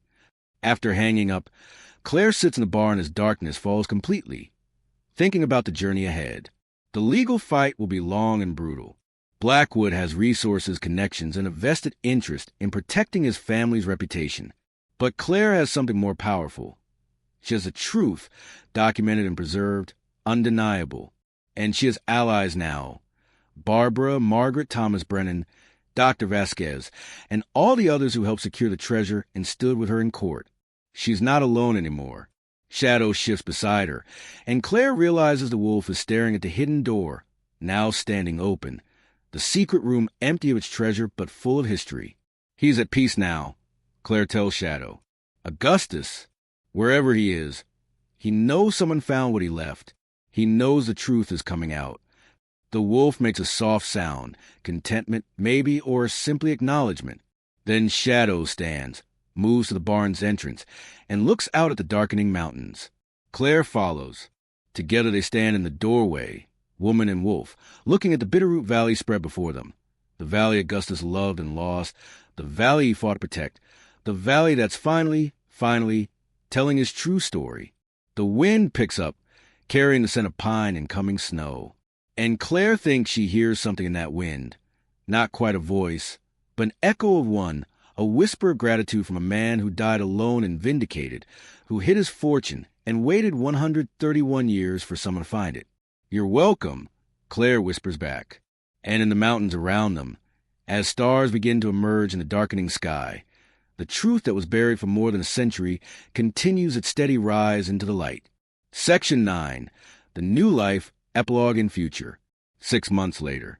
Claire stands in front of the restored barn, watching his workers put the finishing touches on the new roof. The building has been transformed. The walls reinforced and repaired, new windows installed, the sagging structure braced and stabilized.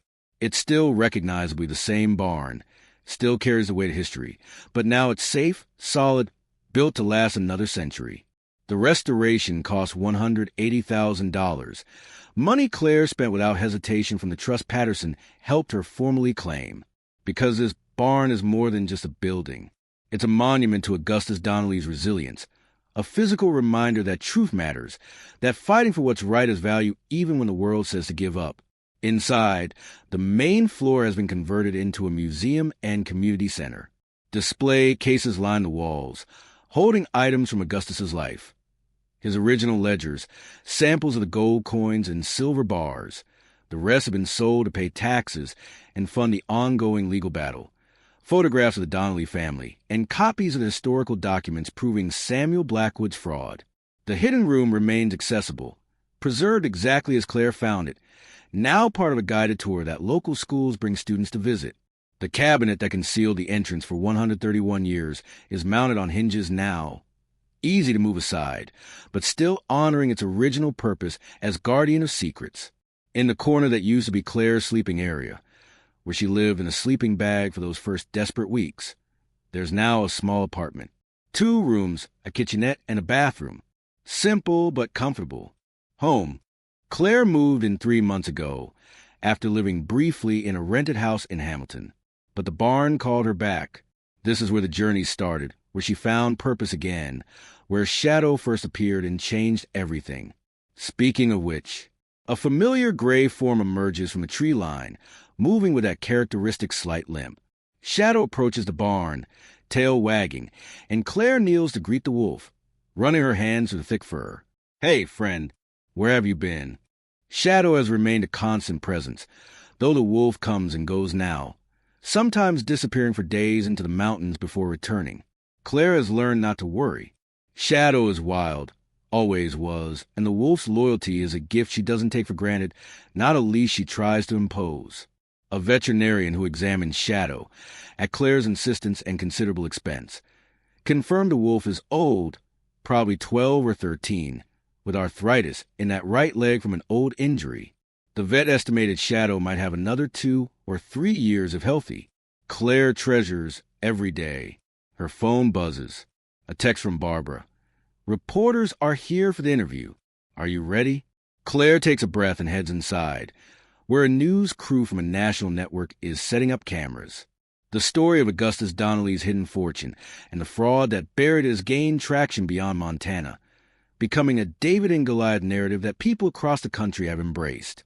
The reporter, a polished woman from New York, asks the questions Claire has answered dozens of times. How did you find the gold? What made you pursue the legal fight? How does it feel to challenge one of Montana's most powerful families? Claire answers honestly. She talks about being homeless, about buying a barn for $10 out of desperation, about Shadow leading her to the hidden room. She talks about Augustus's letter and the determination in his words, about recognizing in him the same stubborn refusal to accept injustice that she'd found in herself. The legal battle is ongoing, Claire explains. Blackwood Industries is fighting us with everything they have: appeals, motions to dismiss, challenges to the authenticity of the documents. But we have the evidence. We have Augustus's testimony, the backdated filings, the pattern of fraud. It's going to take time, but we're going to win. And if you do win, the reporter asks, if the court rules that Blackwood Industries must surrender land rights worth hundreds of millions, what will you do with that money? Claire has thought about this a lot. First, I'll make sure all of Augustus's descendants receive fair shares. Margaret Donnelly Pierce and the others who've carried the weight of false family shame. They deserve to benefit from what Augustus preserved. Then I want to establish a foundation supporting small miners and resource workers who face exploitation by larger corporations. That's what happened to Augustus, and it's still happening today. If we can use this fortune to protect others, to level the playing field, that's the legacy Augustus would want. After the interview, as the news crew is packing up, Margaret arrives with her daughter and 2 grandchildren. They become regular visitors, drawn to this place where their ancestor made his final stand. The Historical Society wants to do a full exhibit, Margaret tells Claire, about Augustus, the mining era, the whole story. They're asking if we'll loan some of the artifacts. Of course, Claire says. This story belongs to everyone now. It should be told as widely as possible. They walk through the museum together, Margaret pointing out details to her grandchildren, telling them about their great-great-great-grandfather's courage and determination. The children, 8 and 10, listen with the kind of attention that says they understand this is important, even if they can't fully grasp the scope of it. Tell them about the wolf, the 8-year-old demands. Tell them about Shadow. Margaret smiles and looks at Claire. You tell it better. So Claire does, sitting on the floor with the children while Margaret and her daughter browse the exhibits. She tells them about finding Shadow in the barn that first morning, about the wolf's mysterious knowledge of the hidden room, about how Shadow stood guard over the treasure and protected it until the right person arrived. Is shadow magic? The 10-year-old asks. Claire considers the question seriously. I don't know. Maybe. Or maybe Shadow is just a very smart wolf who understood something important was hidden here. Or maybe... She pauses, remembering the inscription she found carved into one of the beams in the hidden room, noticed only months after she'd secured the gold. In 1893, may Providence guide them to this truth. Maybe Augustus sent Shadow to find me, Claire finishes. Maybe that's how Providence works, not through miracles, but through wolves who show up when you need them most. The children seem satisfied with this explanation. They run off to look at the gold coins in the display case, leaving Claire alone with her thoughts. The past 6 months have been transformative. The trust funds have given her financial security for the first time in years. She's eating regular meals, sleeping in a real bed, no longer living with the constant terror of where she'll park her car tonight or whether she can afford gas to keep the heater running. But more than the money, the journey has given her purpose. She's not just surviving anymore. She's fighting for something that matters, finishing a battle that Augustus started 131 years ago. And in doing that, she's found a version of herself that she lost when David died. The Claire who doesn't run from difficulty, who stands her ground, who refuses to let injustice stand unchallenged. Barbara arrives in the late afternoon, bringing news. James Patterson called. The Montana Supreme Court denied Blackwood's motion to dismiss. The fraud case is moving forward to trial. Claire feels a surge of vindication. When? 6 months, maybe less. And Claire, Patterson says her legal team is getting nervous. One of Blackwood's attorneys reached out about settlement discussions. How much? They're offering $50 million and an acknowledgement that historical irregularities may have occurred in the original property acquisitions. In exchange, we drop all claims and agree to a confidentiality agreement. Claire doesn't need to think about it. No, we're not taking any settlement that does include full public admission of fraud. Augustus didn't hide his fortune and die alone, so that 131 years later we'd take hush money and bury the truth again. Barbara grins. I told Patterson you'd say that.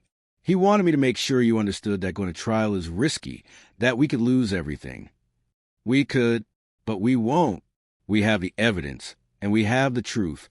That's enough. That evening, after everyone has left and the barn is quiet, Claire sits on the porch with Shadow, watching the sun set over the Bitterroots. The mountains are brilliant with autumn colors, gold and red aspens, dark green pines, the peaks already dusted with early snow. She thinks about the journey that brought her here, the desperate morning she stood in front of this barn with everything she owned in 2 duffel bags, not knowing how she'd survive the winter. She thinks about David, about how proud he'd be of what she's accomplished, how he'd love the museum and the story being told. And she thinks about Augustus, alone in this valley in 1893, knowing he was about to die, spent his final days preserving a fortune and writing a letter that said, "Trust no one. The wolves are circling."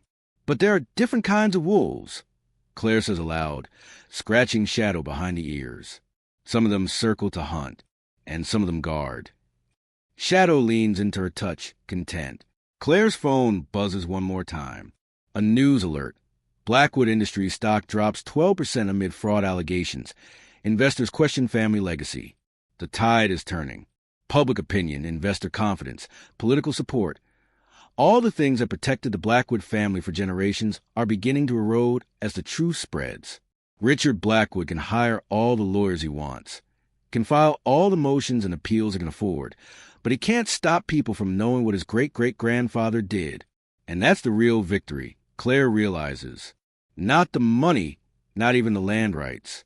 The victory is that Augustus Donnelly's story is finally being told. The victory is that people know he wasn't a failure, wasn't incompetent, wasn't deserving of the poverty and disgrace that killed him. He was a fighter. He was betrayed. And 131 years later, someone finished what he started. Claire stands, ready to go inside, ready to make dinner in her small kitchen, and sleep in her own bed, and wake up tomorrow to continue the work. But first, she looks out at the mountains one more time.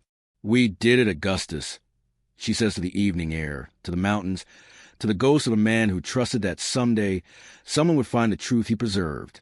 We finished what you started. You can rest now. The wind moves through the pines, carrying the scent of autumn and coming winter.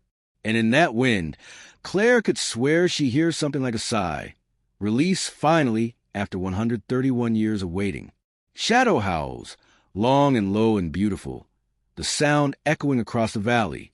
And Claire Donnelly, who bought an abandoned barn for $10 and found a fortune worth millions, who challenged the powerful and refused to surrender, who honored a promise made by a dead man to descendants who never knew him.